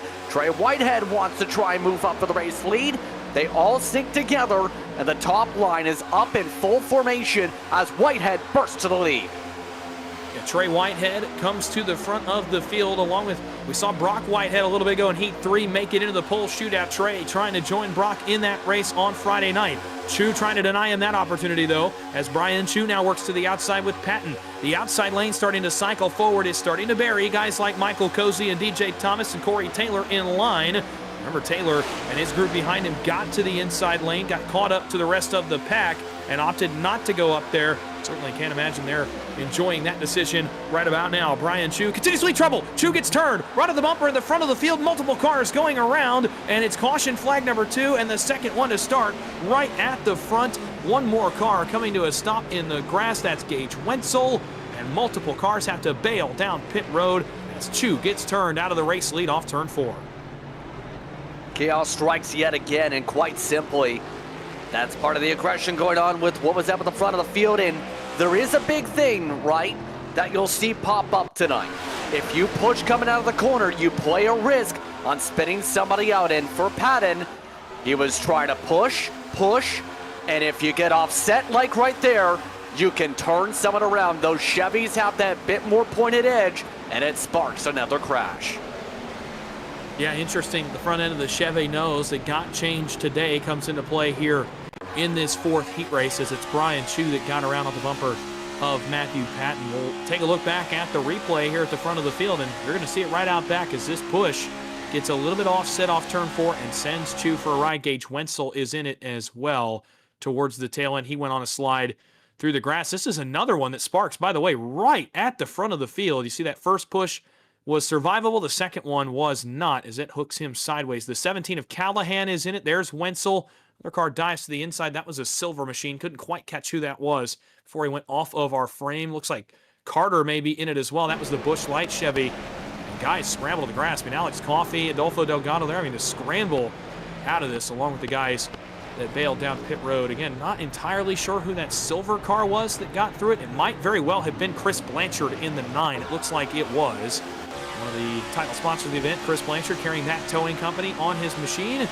He looks to be involved. You look on board with the Misfits, Jake Sylvia. He jumps to the outside, and look how quick he's on the brakes. As soon as the smoke erupts from out front of him, he waits for everything to clear off the racetrack, drives right through it, does that machine. So good job there for Sylvia and for several guys out back. That got very hairy for Coffee, Moore, Sylvia, and others that had to bail down the pit lane. Speaking of pit lane, it's a busy place right now. A lot of guys repairing damage under this second caution. And the majority of them, I believe, are involved from the first caution. Some of the drivers, like Callahan, coming in for a second straight caution with an incident involved in. At this point for Wenzel, I'm surprised he didn't take the fast repair here. If he hadn't used it already, that front nose is absolutely demolished on his Ford. But at this point, again, all but about 7 or 8 cars here so far have had to already come down pit road. That's how attrition filled this one has been. We're a third of the way through, and the numbers are stacking up pretty quickly with some of these drivers with these crashes. These competitors have to play this smart if they want to be able to survive with some of the chaos up front.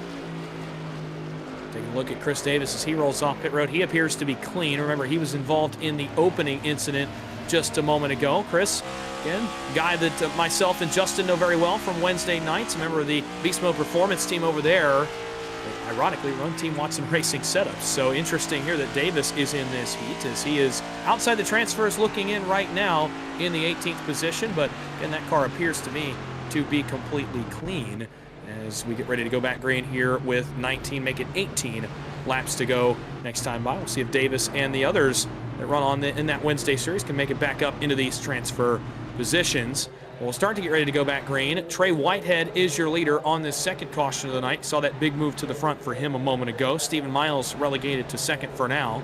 Michael Cozy runs in third with Matt Patton fourth and DJ Thomas in the fifth spot. Daniel Falkingham has worked from 27th to 6th. How about that for the defending race winner? He is up inside the top 6 positions on the track now. Corey Taylor is 7th. Max Dinah is 8th. Howard Strother, how about him? Plus 16. He's the second biggest mover in the field up to the 9th spot. And Alex Cronky runs in 10th, the final transfer spot as of right now. You talk about guys like Davis and Coffee that are currently out. Corey Moore, Brian Chu, Adolfo Delgado, who made a deep run in last year's event, currently out looking in. Same with Chris Blanchard in the 9 machine. Notably, Chris Blanchard also will have a potential provisional if he is unable to advance tonight into Sunday afternoon's PGR 500. So keep that in mind with the 9 machine as well. We'll keep an eye on him throughout the evening as we go. But it's Whitehead and Miles on the front row, and much like Heat 3, the experience has moved to the front of the field, and that now includes Daniel Falkingham. A spirited run for him. I got to imagine it's a little bit more free for him to run in this heat race. Not at risk of being eliminated tonight, but definitely wants to get the momentum going in the right direction. It's a lot more about testing to see what, first of all, works here, especially with the updates you referred to with the package, and especially with the different draft effects that we've seen a little bit of difference compared to just a couple of days ago. But also, it allows him the opportunity to just have a little bit of fun, be able to see how far he can get, be able to charge to the pack a couple times if he wants, go from there. But some of the others, like Derek Watson, you see his camera here, amongst some of the others that are going to be dealing with damage the rest of the way, notably Dawson, or going to have to keep on coming. Dawson, or rather Watson, one of the drivers with several bits of fender damage. There's a lot of people with those right front fenders still crumpled. Yeah, interesting the attrition taking hold here in heat race number 4, because the first 3, though they've had crashes, they haven't had this level of attrition where we're talking about guys exhausting their fast repairs well before halfway in the race. So very interesting to me that this 4th race has taken on a bit of a different tone in terms of the damage on these race cars. We'll keep an eye on all of them throughout the last 18 laps. Almost halfway home in heat race number 4. Trey Whitehead leads us back to the green flag, and we're back underway with 18 laps to go of the 30. Miles gets a pretty good start on the outside, but the push is better on the bottom. Cozy will get to Whitehead first. You see Falkingham bail out of line. That's right in front of DJ Thomas. As Miles leads the outside, the inside has all the momentum up the bank, and Cozy will get clear. Imagine he will try to take a turn at the lead. He might bring Daniel Falkingham with him off of 2. Wouldn't be surprised, but they stay to the bottom for now. They stay tucked in. There goes Falkingham. Falkingham charging in front of Miles. Falkingham, big run to the outside. 5-6 miles an hour quicker as the 39 takes the race lead. Last year's race winner gets the assistance from Miles. Patton also gets clear. Do they take the charge to the bottom? No, they elect to all stay up to the middle for now. For now, they're all going to stay up, and that's going to bury this bottom line towards the tail end of the top 10 and even further back, perhaps. The defending race winner up front for the first time this week, Daniel Falkingham, leads the field back to turn 1. Miles, a familiar face on his back bumper. Patton will make it a triple tandem up front. Cronky's driven all the way forward to 4th in the 57 on the inside. They're followed by the Whitehead, Cozy, and Thomas contingent that led back to the restart a moment ago, and that outside lane now starts to fall apart. Max Dinda and others have just not got any momentum up there. That inside was pushing so well with Miles and Patton that it creates an opportunity now. Miles to the outside, Patton, Cozy, and Thomas will join them. Cozy looks to the safety barrier. He wants 3 wide off 4. Coming out 4, Cozy looks for some help from the 48, gets it as they battle 3 wide for about the 2nd position. They zoom their way through the front straightaway as Cunningham tries to work their way through all of them, still trying to sort themselves out. 3rd line still dropping back as Cozy Jr. isn't getting the momentum needed, continues to slip back. Yeah, the outside and middle lanes are both slipping back. They're kind of taking each other out of the fight here, as well as pulling those cars on the bottom backwards with them as well. They'll all start to bail to the bottom lane as the lead pack, by the way, is driven away by just a little bit. This lead pack goes back to the Carter machine. It's only 16 cars that are in this lead draft right now. The rest from 17th on back have lost this lead pack, and there may be a couple more. Carter and Dinda are at severe risk here of losing that lead pack, as these guys back here, this is Corey Moore and Wenzel and others, all race back behind. We got an update from it from our pit reporter, Nick Stein. What is going on back here in this second pack? A lot of these guys are in fact damaged, but there is a couple of people wanting to stay back here just in case that lead pack does decide to have another wreck before the end of this race. So interesting there, guys. Some unwilling, I guess, to want to lose the draft, but others willing to lose the draft in the fact that they want to avoid a potential crash late in this race. But when you saw this lead draft start to single out, you got to imagine that these cars back here, you see 3 teammates actually are lined up together here, all under the Precision banner. They're all running 1, 2, 3 in the second pack. Once they started to see that lead pack single out, you got to imagine they wanted to drive up and try to catch the leaders. It just may be too little, too late for that group from 17th on back. We'll keep an eye on them, but they continue to lose time. They're 3.5 seconds back of the tail end of the lead draft. Up front, it continues to be Stephen Miles that leads the way ahead of Daniel Falkingham, but the outside has started to rally once again. This time, it's Chris Davis. We talked about him a moment ago. A good super speedway racer, and now is on the bumper, one of the most aggressive drivers in the field, Michael Cozy, and others start to jump up out back. As where one goes, many will follow. The outside starting to get rallied up here into 3. Triple car tandem working well into 3. Chris Davis, one of the beast mode machines, getting the help, but Falkingham wants to block it off, takes the run, elects to take the race lead with it. Davis gets a little bit bottled up as they went 4-car bumping for a split second. Purplet has to back off the pushes as the top 3 try to blend, or at least Cozy does. Falkingham gets lined up at the 99. Davis gets bleeded out, and all the drivers continue to sort out where they want to be. Davis also blends down. It's now Falkingham in front of Cozy. Yeah, calm, cool, collected there from Davis as he was able to make the move to the bottom in a gap that closed quickly. So he'll run 3rd right behind Cozy. Miles jumps to the outside. He wants to push from out back. That's Herblett, I believe, that is going to push him to the front of the field. As the outside gets rolling again, man, Corey Taylor way up to racetrack trouble. One car in the outside wall that slipped just a little bit. There in 3 and 4, that was Matthew Patton as he got out of shape in the 3. He will now lose this lead draft, and more cars start to suffer issues in this lead group. It could very well end up that we could have 12 cars for 10 spots if this race stays green. Smecker and Carter are struggling to hold on as well. It's only 12 right now. Back to Howard Strother that maintain this lead draft. The field continues to whittle down cars as we continue to move on. Notably, those cars, by the way, the Callahan, Patton, Carter, Smecker machines may serve as bridge cars for this group led by Corey Moore. They continue to lose time to the leaders, but they may very well start to gain time if they can catch a couple more cars and get some cars in line. At this point, they will need a caution. And man, this is a helpless feeling. You see the lead pack getting further and further away. You know you need some help. The lead pack's just not giving it to them right now. They're back to 2 wide. And again, I can't imagine it stays this calm for 11 more laps. The hope is a caution flag. That's the only hope if you're in the second pack right now, and hope you're not it. Hope there's trouble in the final lap. You drive on through it, go from there if it comes down to it, or you have the caution beforehand. That could be very helpful. But this top grouping, you already see the nervousness coming out from the back of the group. With Strother, with Smecker, those drivers trying to sort where they can start punching through this pack. Staying at the back right now as they wind their way on the top for Smecker and the bottom for Strother Jr. They work their way with some gaps building up on the high side as the outside has the numbers and still has the speed with the help of Falkingham. Really strong work here by Herblett. This is the first time we've seen him at the front of the field. Plus 16 for that driver in the second spot. He's doing really good work to drag this top line all the way to the leaders. They'll split here into one. Herblett jumps out from around Daniel Falkingham. He'll want the lead, but Sylvia is going to go with the 39 instead. And the better push is on the bottom. Miles, a nice shove there to Herblett going into turn one. They'll race side by side off the end of turn number two. Herblett hold on to it. Stephen Miles gets to the middle. And the problem for Miles is he takes the momentum, but it's actually going to benefit the outside lane as they will get a huge run as those cars split. Now it's the top three clear on the outside back to DJ Thomas. Almost dying to getting clear as well. How about Thomas? He turns left. The first time the Mobil 1 Camry looks to the lead. Falkingham throws the block and will go right back up off four. Thomas, one of the drivers with damage, still maintaining despite that. He gets blocked off by Falkingham a second time in one lap. All while Jake Sylvia, known for his short track speed, he's trying to find his way up in front for the super speedway. How's Dyna storking his way on the outside with them? The outside staying even on speed, working to the corner. Now the speed comes in +3. Falkingham gets boxed down. Here comes the one in sim, the 118 on track. Sylvia takes the point down the back.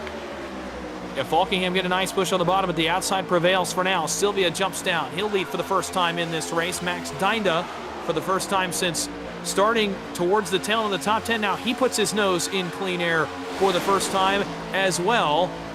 As a bit of a blink there off turn four for a couple of different cars. Sylvia Dinda lead at the line. Another update from our pit reporter, Nick Stein. What's going on down on the racetrack?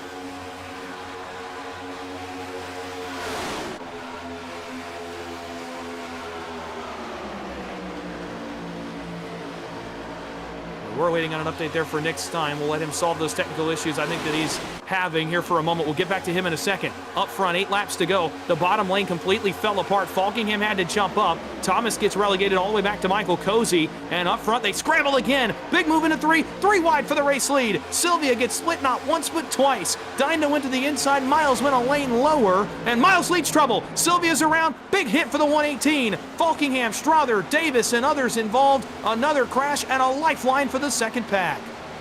Caution flag is out, and this is the caution the field was waiting for. Again, brought to you by Nasro 360 as these drive. Oh, we have cars flipping. Wenzel just ran over the front of Sylvia well after the caution in the second pack. So a few of the second pack competitors didn't realize the situation, and I think just joined in on the incident.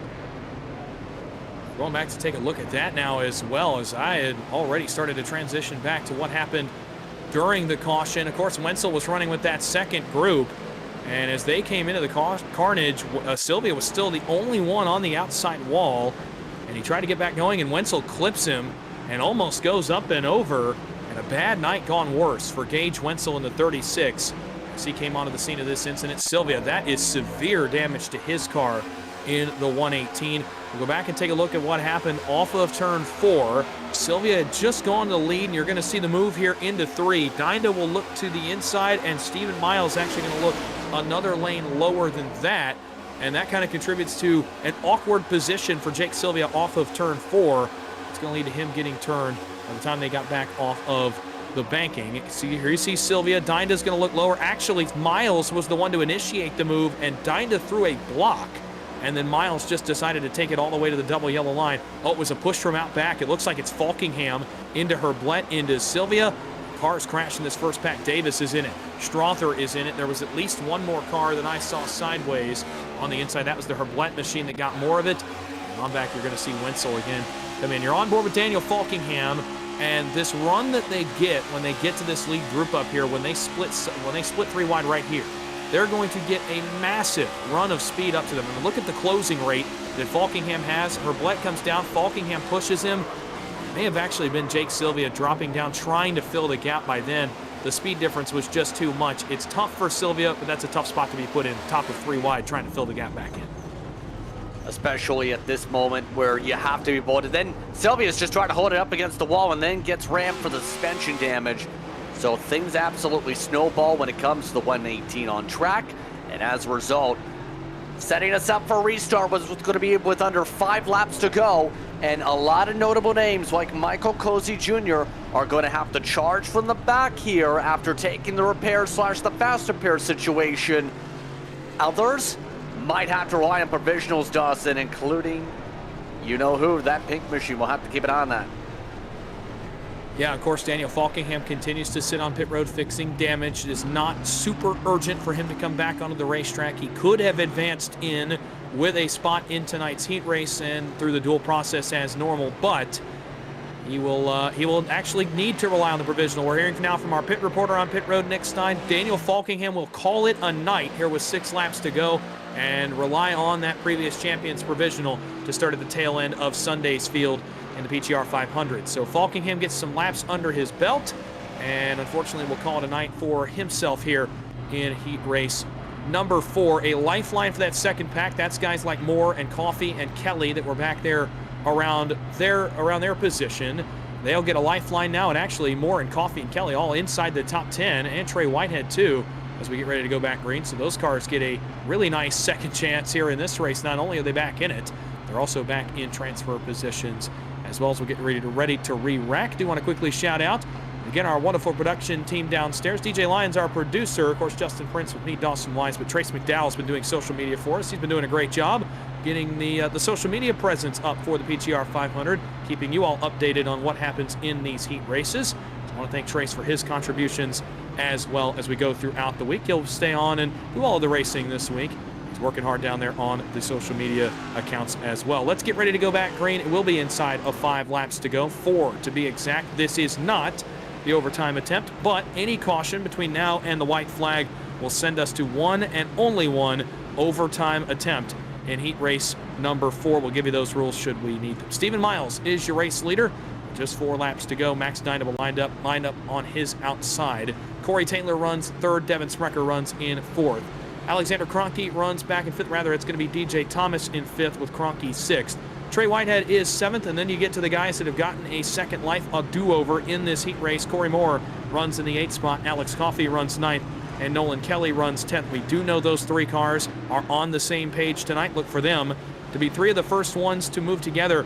And that's a unique advantage that not a lot of guys have had, Justin, is they have some familiar faces around them. We've seen guys that know each other, but not a lot of groups of teammates yet in these heat races. Got to imagine those 3 are very much on the same page as we get ready to go back green. Yeah, teammates are going to be definitely helpful to sync up and be able to plot out what line do we go, where do we go, are we going to be able to cut our way through. But the main concern, if you're some of these drivers towards the back, quite simply is, are you going to be able to get the job done before the chaos strikes? Quite simply, things can get wild. Nick, what else can you say to that end? Yeah, a lot of people just trying to keep their drivers calm in a lot of these voice chats here. A lot of these spotters just trying to calm the nerves of a lot of these drivers. A lot of underdogs up front as well, and a lot of people from that second pack. So a lot of nerves going into this restart here. I talked about the mental part of the game in the last heat race, certainly becoming a factor as attrition takes over here in heat race number 4. Could be the last restart of this 4th heat race. Stephen Miles brings the field back into the restart zone. Green flag, 4 laps to go. 10 miles remain in heat race number 4. Miles off to the races by a car lane. He'll jump to the help here of Dynda. That's going to leave Taylor on the bottom with DJ Thomas and Trey Whitehead in tow. Coffey will join them on the bottom side. How long will that last? Coffey actually going to push. I thought he was going to jump up in behind his precision teammate there with Corey Moore on the outside, but they're going to stay on the bottom side for now as Miles blocks down, then up, then down, then back up. Stephen Miles playing Pied Piper here down the back straightaway. Upstairs, downstairs, sideways, every direction is what Miles is thinking as these runs build up with the outside, having the momentum. The top 3 nearly clear by. Smecker trying to figure out a way around the 43. A small look for the 48 to the inside. To stay to the back of Miles, all while that inside line is just not going. Corey Taylor struggling to build up the momentum, finally getting something rolling. Yeah, he's trying, and they're trying behind him as well. That's Thomas and Whitehead and Coffey, and now Nolan Kelly that line up behind him. Here comes the bottom. Smrecker sees it coming. He jumps to the inside of Miles and Dinda. He wants the lead, but the push is just not quite there yet. Dinda stays with Miles, and that will allow the outside to continue to roll here off turn 2, but there's some disorganization back behind Corey Moore that's really going to help this inside lane roll as cars start to try to bail out of line. Oh man, one blinks. This is going to be a big deal here. Taylor's around. He makes the save right in front of the field. Big moment, and now he'll get around, and this may bring the caution out, send us to overtime, or will it? 3 laps to go, and the green flag stays out. Dark Watson to one collected. Now they're wrecking in the main pack. Around goes Hornblood. Everyone else slams on the brakes. Kelly slides in. Hard contact for Chris Davis. Matthew Patton slides across the start and finish line. And it's green-white checker territory as we have another big one down the front. This one started after the initial crash, or incident rather, between Taylor and Thomas over in turn 3 after the connection issue that we saw. And this one's going to start after that on the exit of turn 4, and it begins back around that disorganization I was talking about just a moment ago. You see Taylor spin, and then watch as these guys try to reorganize here off turn 4. Herblett and Matthew Patton are going to come together, and I wonder, it's maybe one of two things. I don't know if Herblett slipped a little bit there in turn 4 trying to watch the guys in front of him, or if he's trying to make a move out there, and it's just not clear of Patton. And then guys come into the crash. You see Blanchard in the grass. Nolan Kelly is involved. You mentioned Chris Davis as well in the 74, and multiple cars come in behind this as well. You see there, Herblett just drifts up just a little bit too far across the nose of Patton. It's chaos from there. Oh man, tough break for Chris Davis. He was almost through it. He might be okay. Not a lot of damage on that BMP machine. Yeah, I think he took a second hit though around the start and finish line. And that might end up hurting more than anything with some of that. We'll have to keep an eye if he's going to be able to charge up right here. You'll watch this. Charges to the apron, thinks, oh, I'm okay. Nope. Patton, and then he hits the back of the Kelly's car with the door. He's going to have to hope there's no, I think his chassis, because of that, Dawson, is going to be demolished. And in live action, he is skewing. That hit to the wheel well with the door was enough to break the rear axle, push it in, and when you hit the rear like that, it's like the same way if you flip upside down and you can land upright or raise the bottom of the chassis against the wall, you break the suspension. Oh man, what a tough break for Chris Davis, one of the guys I had my eyes on here in this heat race. I'm not positive of whether or not he has his fast repair available. Of course, we're going to have eyes on him here as he works down pit road. That car is well out of shape. You see him skewed, 10, 20 degrees to the right as he works to his pit box. We'll see if he is able to continue in this race going forward. I can tell you Matt Patton was able to continue in the 11th spot. As Davis gets down to his pit box, no damage coming off that car. Tells me he's going to have to try to fix it, so a long shot here for Davis. You see the other cars on pit road. Corey Taylor gets a chance to come down and reset. Nick Herblett is on pit road, so too are Cody Knott and Derek Watson. Those are the cars that continue to sit on pit road. Everyone else involved, Patton, Blanchard, Kelly, and the other cars involved in that crash are back on track, and they continue to run here inside of 5 laps to go. So we'll start to reset and get you ready for the one and only overtime attempt as we get ready to go green here with 2 laps to go.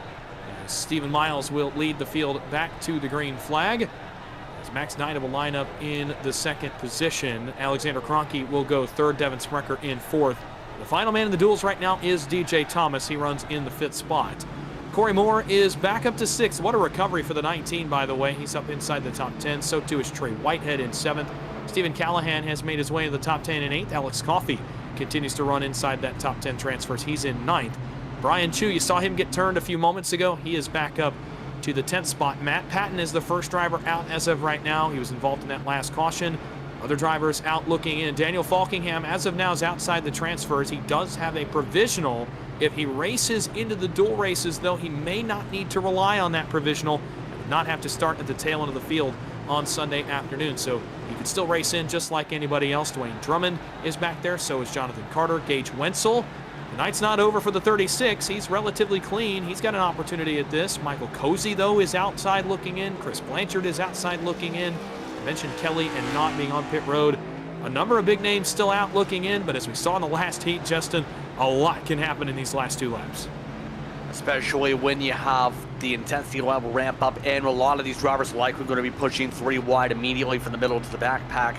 Expect Miles to try and block off the middle line by the time they get out of turn 2 to the back straightaway. From that point forward, though, it's the matter of, will anyone else work with him? And better yet, does he get ditched by anybody he's been working with already up in the front? That's going to be the difficult part for Miles to try and win this race, while the rest of the pack has got to keep it simple, avoid any chaos, and try and work together in some of their cases with who is around them to get in that top 10 at minimum. Before we go green in this one singular overtime attempt, again, our pit reporter's been having to work very hard in this attrition-filled race in heat race number 4. Do we have you now, Nick Stein? Do you have an update for us here before this green-white checker?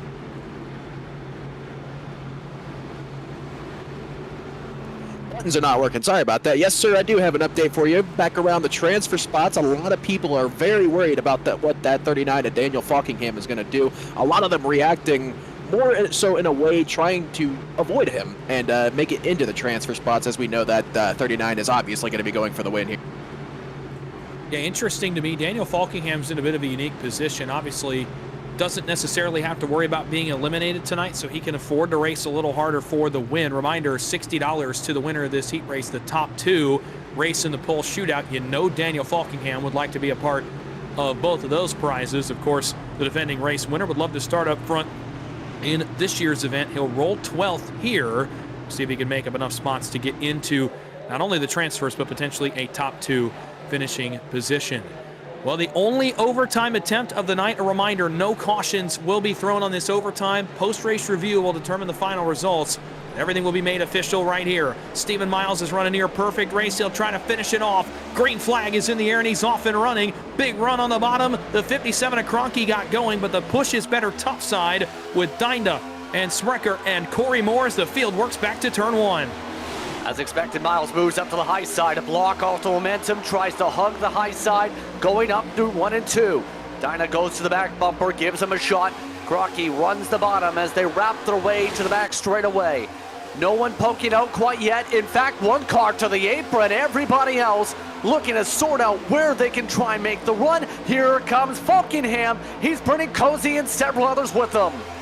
That's going to disorganize the top lane for a moment here as Cozy and Falkingham try to come forward, and that allows the bottom to roll here through turn 4. Dinda turns left. He wants to the inside of Miles. Here they come back to the flag. White flag is up. 1 lap to go, presented by Bender's Bar and Grill. Coming their way to the front straightaway, trying to find a way to get ahead. Miles gets the push now from Smecker. The outside line all the way to the top isn't working out quite yet. Moore giving a push to the outside to carry the momentum.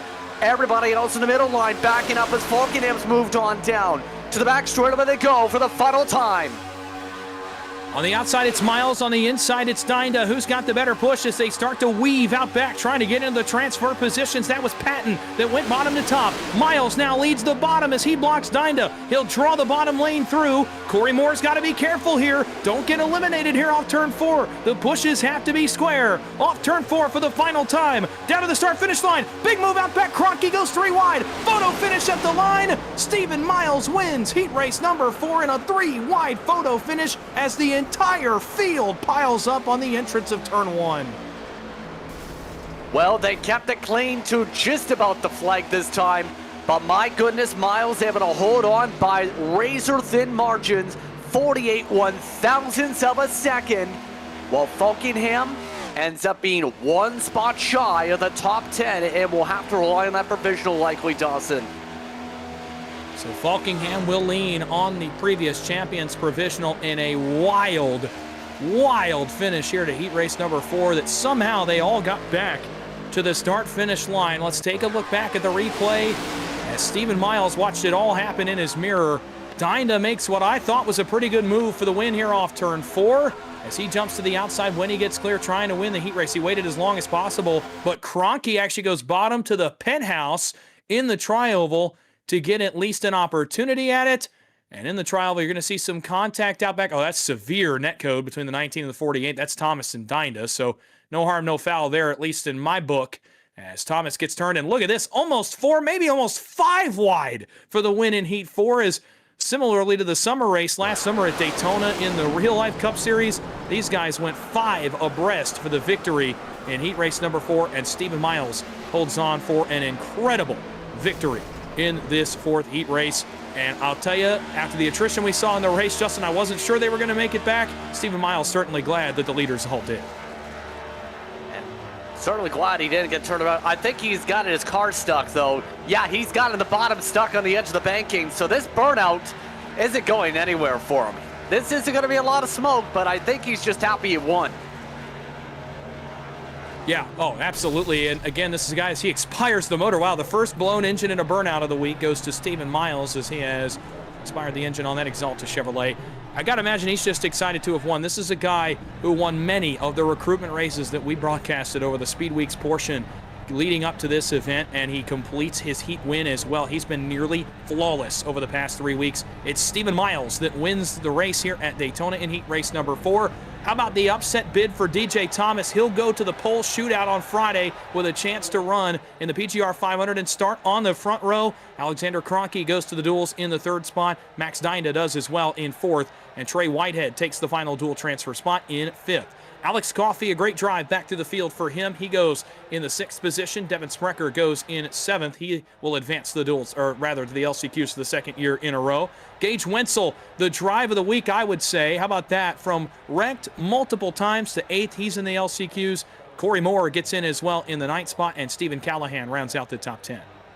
Daniel Falkenham, as mentioned, just 1 spot shy of at least making the LCQs. It's time for that defending championship provisional to come into play. Matthew Patton also out. Michael Cozy Jr., another big name, who is out of the show. Driving for Altus eSports, Brian Shu, 14th. Jake Sylvia led laps in this one, 15th. Jonathan Carter, 16th. Corey Taylor, Dwayne Dwarman amongst the field. You also have Nolan Kelly and Howard Strother Jr. amongst your top 20. Back in 21st, Chris Blanchard will also lean on a sponsorship provisional for the PGR 500, as was his 21st place effort is not enough to advance him forward. Derek Watson is 22nd. Cody Knott is out in 23rd. Nicholas Herblett ran a good race. Unfortunately, does not pan out for him at the end. He'll go 24th. Brandon Minnick, we saw the connection issues for him all night. He'll finish 25th. Tough break for Chris Davis as he finishes tonight in 26th. And it's Adolfo Delgado that rounds out the field in 27th, 24 laps down. Well, before we get ready to transfer over to heat race number 5, we will quickly, very quickly, try to get a word with the man who won heat race number 4. It is the 24 of Stephen Miles. He's been nearly perfect in the lead up to the PGR 500, and he keeps it going as he's in heat race victory lane. My partner Justin Prince stands by with the winner, Stephen Miles. Stephen, talk to us about the emotions, trying to hold off the lanes, and then getting the win by slim margins to get yourself into the duels this weekend. Yeah, man. It's bittersweet, you know, watching Malik go through what he went through and learning from all these heat races. That top line is just where you want to be at, even if you want to fight chance, and that bottom could really ruin your day. And right there at the end, man, it was tough, man. But I knew I wanted to be in the middle. I didn't know who was gonna be the one behind me to push me, to give me that push. And Max Dana, man, I appreciate him and his help, and it's good to have a familiar face behind you to help you. And he took me outside, and I thought I was dead, and I thought I seen somebody. I'm pretty sure somebody came and gave me one little shot across the line to get me up there while they was wrecking. And man, it's a lot of emotions, man. This race is big, man. It's huge, and it's kind of a momentum builder for the team. We got like 3 out of the 4 right now, and hopefully some way Malik get in there. But you know, we'll see. But yeah, man, I'm excited, man. I'm excited. As things cross over to the next race, who are you to thank for this run here tonight to get yourself into the weekend? Man, Max Dana, appreciate him. My teammates, Wyatt, he's been my spotter. Appreciate all my teammates, man, because iron sharpens iron, and I feel like we got one of the best teams. So we'll see what we could do when we all line up together. If we gotta make this feature, but yeah, just them and my mom and my dad, and most of all, Jesus Christ, man. That'll be it. Stephen Miles coming away with the win tonight. Congratulations. Thank you. Stephen Miles gets the job done here on this one, Dawson. And we will quickly now start to switch over after a wild heat race number 4. As we get ready to go over to heat race number 5. Unfortunately, going to have to cut things short here in this fourth heat race, a chaotic one, as Stephen Miles gets the win. DJ Thomas will join him in the Bull Shootout on Friday night. Coming up after this, it's heat race number 5 of the PGR 500, the final one of this second night of racing, as we will bring you 30 more laps of action from the World Center of Racing. For my fellow broadcast team in this one, our producer downstairs, DJ Lyon, our pit reporter, Nick Stein, and my partner, Justin Prince. My name is Dawson Wise. You've been watching PGR Esports. Stay with us. We'll be right back after this for heat race number 5 of the Great American Sim Race. Stay with us. We'll be right back.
When you're looking for a setup and a community that stands behind it, Team Watson Racing Setups. Serious setups. For drivers who are done guessing.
A pair of wild heat races are in the books already here as we continue on and conclude night 2. This production of the PGR eSports Great American Sim Race, the PGR 500. As we get ready to go into heat race number 5. We are nearing the halfway point of these preliminary races. What a fun night it has been already. What a fun 2 days of racing we've had to this point. We'll finish it all strong here with heat race number 5. You'll see our partners scrolling through here as we get ready to go in heat race number 5. Specifically for this 5th heat race, it'll be sponsored by our friends at North Star Fire Protection.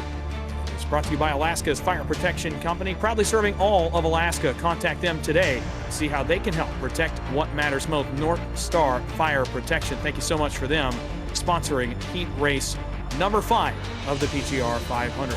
We'll welcome you back inside the PGR eSports broadcast booth, high above the Virtual World Center of Racing, Daytona International Speedway.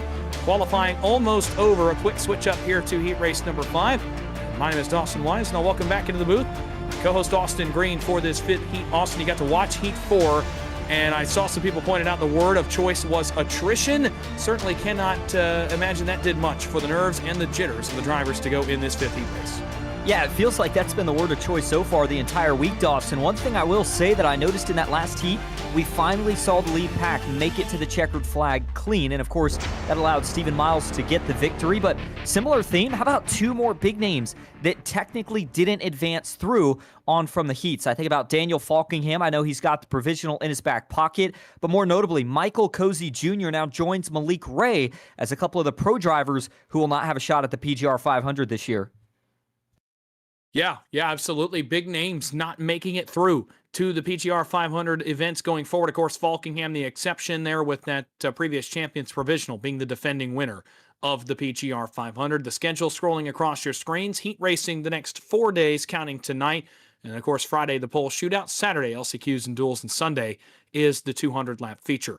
This heat's similar to the last 2. The format will stay the same. 30 laps in length, 100% fuel, no required fuel stop, 1 attempt at overtime. So far, every single heat race has utilized an overtime attempt. A fast repair in the pits. A lot of drivers used theirs in the last heat race, in heat race number 4, and a custom fix setup from Team Watson Racing Setups aboard these Gen 7 NASCAR race cars that will be used throughout the course of the week. Not much time to spare. Let's go down trackside and get you ready for the final heat race of night 2 of the PGR 500. We'll set the grid here for you shortly. On the pole for this 5th and final heat race of this night, Aaron Brown in the 0-1-8 with a time of 50.151 seconds. He'll go from pole position. To his outside, it will be Corey Wright in the 4 machine, that black and gold Toyota Camry, 1,000th off the pole.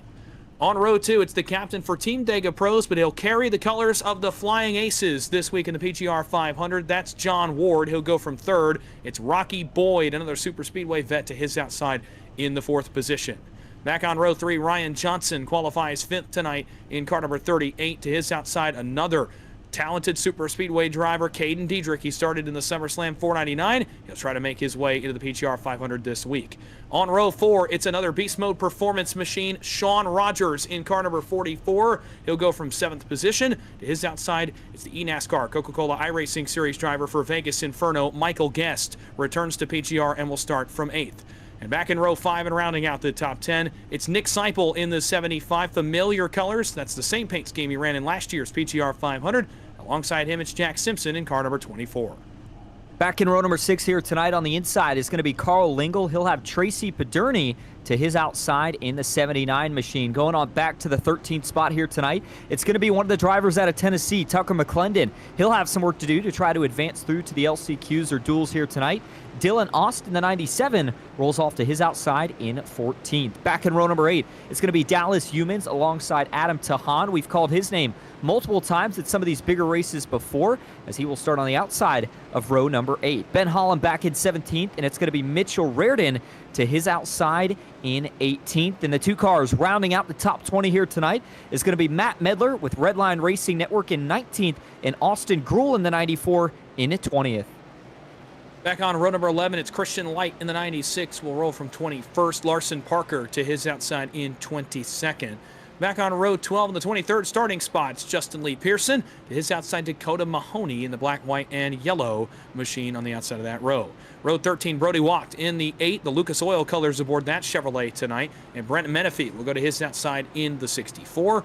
On the final row in the field, it's Raul Alvis, another longtime super speedway racer in the 78 for Simshop in 27th, and it's Dude Conrad, another veteran of the super speedway scene, will go from 28th and final starting position. One of the only heats of the week so far to have all 28 drivers arrive to the racetrack, all 14 rows occupied for this, the 5th and final heat race of the night. Two incredible heat races. Got us set up for this one. Some more big names trying to make their way forward into Saturday's action. Again, we'll remind you of the format if you're just joining us. 5 will advance to the dual races. The top 5 finishers go straight to Saturday evening's duels. 6th through 10th go to Saturday afternoon's last chance qualifiers. And the top 2 finishers advance to the pole shootout on Friday night with a chance to lock themselves onto the front row for Sunday afternoon's Great American Sim Race. Aaron Brown, Corey Wright are ready to go. So are we. Green flag in the final heat race tonight. Heat 5 is underway from Daytona. Oh, in trouble right off the start. Brown gets turned. Wright gets turned. It's the big one in the trial. What in the world? Sean Rogers, Simpson, and others spin to a stop. Half the field's around right after the green flag flew. Oh my goodness, this might be the biggest turning point we have seen all week. This is an absolute mess for the first caution of the night, presented by NASCAR 360. Aaron Brown started on the pole and gets turned into the outside wall, not even 500 feet after the initial green flag. We'll start to go back and take a look. We were hardly even prepared for a caution flag to fly. What in the world happens here? It's a bad push up top. Rocky Boyd into the back of Corey Wright, or no? No, sorry, Dawson, I didn't mean to cut you off. He downshifted. Corey Wright actually went down to first gear instead of second, and that's why all of a sudden he got slammed in the back bumper. And if we can get an onboard view here, you'll actually be able to see it. But man, that is one of the wildest things we've seen, not only in general, but these next-gen cars are sequential. Most guys usually use the paddles on the steering wheel, so that is a big-time mistake for one of the drivers out of Nashville, Tennessee. Corey Wright was doing everything right, but if you take a listen here, you'll actually hear it. They go through the restart zone, and then listen to the engine rev up. He downshifts to first, and as soon as he does that, Dawson, there's just nothing the guys behind him can do. Man, that's such a tough break for Corey Wright. You got to imagine it's one of a couple of different things that could have happened there. The first, to me, is it's one physical, one mental thing that I think could happen. It's either jitters, it's nerves from being in this heat race, and just, maybe doing something by habit. It just, I'm not sure exactly what happened there, but that's one where you make a mistake starting up front in this race. The pressure may be getting to him, and what I think is more likely, some guys opt to use an H-pattern shifter on their setups here on their steering wheels, and sometimes you can just slip into the wrong gear, and I wonder if Corey Wright just slips into the wrong gear here, and it causes carnage at the front. I mean, Michael Guest gets a piece of this there. You see Rogers, Diedrich, Seipel. This is a majority of the guys that started up front now have some damage. Absolutely, and I guess I would say the one, I don't want to say beneficial, but somewhat saving grace here is the fact that they weren't really up to speed yet, so obviously you hope that most of those hits weren't big enough to cause race-ending damage, and everybody does have that one fast repair. But for Corey Wright, motor completely blown, obviously, when he hit that downshift, so he'll have to use a fast repair. Rocky Boyd, who I know has a lot of folks watching in the chat, rooting for him here tonight, he's in the pits. He'll have to get some damage repaired. And one of the College Series aces, Aaron Brown, talk about him starting on the pole, Dawson. He was a favorite coming into this heat. He's in the pits trying to fix damage. Yeah, this is a ton of big-time names that are on pit road now to fix damage. Pit road, a very busy place. Only 17 cars are on the racetrack of the 28 that started. Here are the ones on pit road as of right now. Aaron Brown, Rocky Boyd, Sean Rogers, Jack Simpson, Trace Paderny, Dylan Ast, Adam Tahan, Ben Hallam, Corey Wright, and Dallas Humans, all sitting on pit road not even 1,000 feet after the field took the green flag to start this 5th heat race, and that is a devastating break for a couple cars. Aaron Brown, that was pretty significant damage. Now, curiously, and Justin Prince mentioned this back in heat race number 4, it looks like a lot of these guys with the exception of obviously Corey Wright, who had to tow to pit road, are opting to get the damage fixed. They're opting to not use the one fast repair that's available. They want to save it for later, and that's why they're sitting down here getting some extended manual repairs so that later, if they get involved in something else, they can come back into the race and have another shot if they do get involved in another crash. You heard Justin specifically mention Malik Ray. He saved his fast repair, and it gave him a shot at the end of the race. That's what these guys are doing on pit road as well. Absolutely, and I know we're getting ready to get back to the front of the field here as we'll line up for the first restart attempt here of heat number 2. Dawson, you talked about jitters all night. Clearly, a lot of these guys not going to have the chance to get rid of those jitters here since we didn't even make it to the start-finish line here yet in heat race number 5. But boy, John Ward, got a sporty new paint scheme for the Dega Pros captain. He's got the Flying Aces TV sponsor on the side, and he'll get the opportunity to restart on the front row, and this time lining up next to him is going to be Ryan Johnson. But you look back just one more row, Dawson. Michael Guest, Caden Dieterich, that's 2 more of the Super Speedway aces. Michael Guest, we talk about what he's been able to do on the Super Speedway side of things for PGR, but I just wonder, how is this going to mess with the pace of this race, knowing that we had that early chaos? Well, we haven't really had a chance to establish the pace to the race, so I'm not sure how it's going to exactly affect how these guys decide to race. An early caution did come out in several other heat races so far this week, but you know that we ran a couple of laps or even 3 laps before we got to that point. We got an idea of what the racing was going to be like. We have no idea what these guys are going to be thinking. I have to imagine now, if you're Ryan Johnson and John Ward here up front, you're going to want the field to take a second and calm down. Although I think top of their minds is, let me make sure I get up through the gears, because you just watched that happen to Corey Wright. That can happen to anybody in the field. That's not an isolated issue for Corey Wright. We've seen it time and time again in these super speedway races. So now I wonder, are you thinking about it a little more? If you're Ward, if you're Johnson, if you're Dietrich, if you're Guest, are you thinking about, let me make sure that I get through the gears, and then we can get into racing and see how the tone of this race erupts here in heat race number 5. It's a bit of a moment where drivers check out a little bit mentally and have to think about that as we get ready to go back green after they see an incident like that happen. So we'll re-rack the field for you. Ward and Johnson are on the front row. Then, of course, it's Dietrich and Guest. After them, it's going to be Mitch Reardon, who's up already 12 spots after the chaos in the trial. Matt Metler is up more than that. He's up 13 to where he has made it to here in 6th. Larson Parker, Raul Alvis are up from the back of the field to 7th and 8th. Dude Conrad started last. He is 9th already. And Brenton Menifee is currently scored in 10th up here towards the front of the field. An unbelievable shakeup in the field. Let's try this again. Green flag. Let's try it another time here at Daytona. Lap 5 on the board, and this time it's a clean start.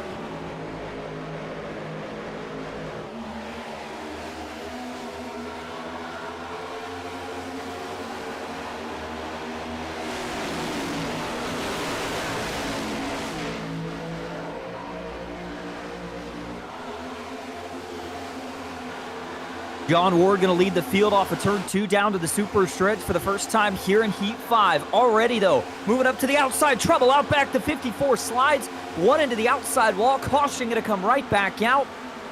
And it looks like that is going to collect 2 cars in total. One of them is the 54 machine, and that is actually Ben Hollum, and he collects Rocky Boyd. Second caution of the night, and we haven't even completed a lap.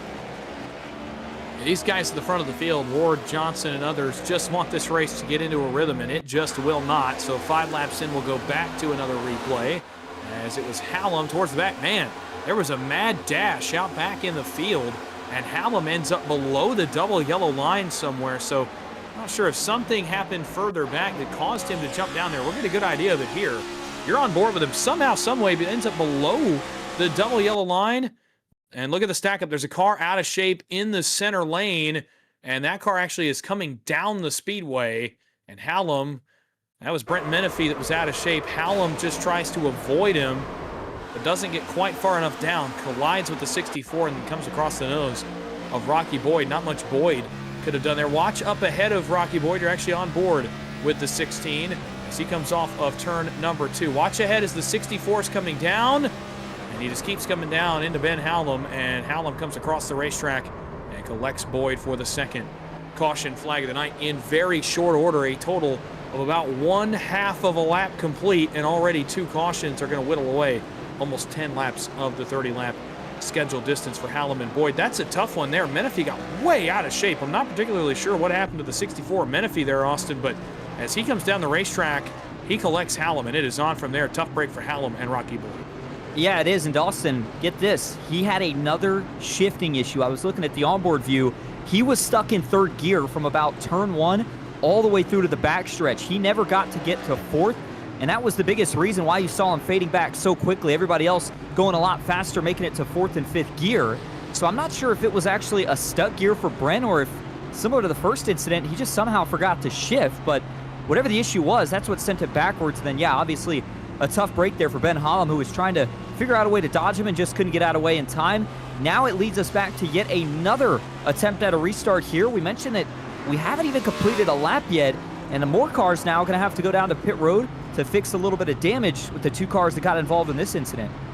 Well, it's a break for some cars that were involved in that opening lap melee. Of course, we talk about Brown and Rogers and Piderni, and of course the cars that were involved in this one. So those 3 cars will get more damage fixed. That's a big break for those 3 guys.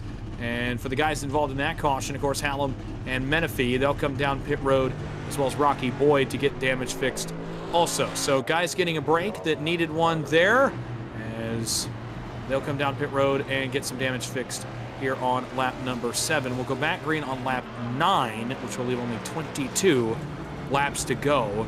Want to note quickly, I caught this in the chat, and it actually caught my mind as well. John Ward, running in third, runs for the Flying Aces tonight and the Chris Carter Racing Group.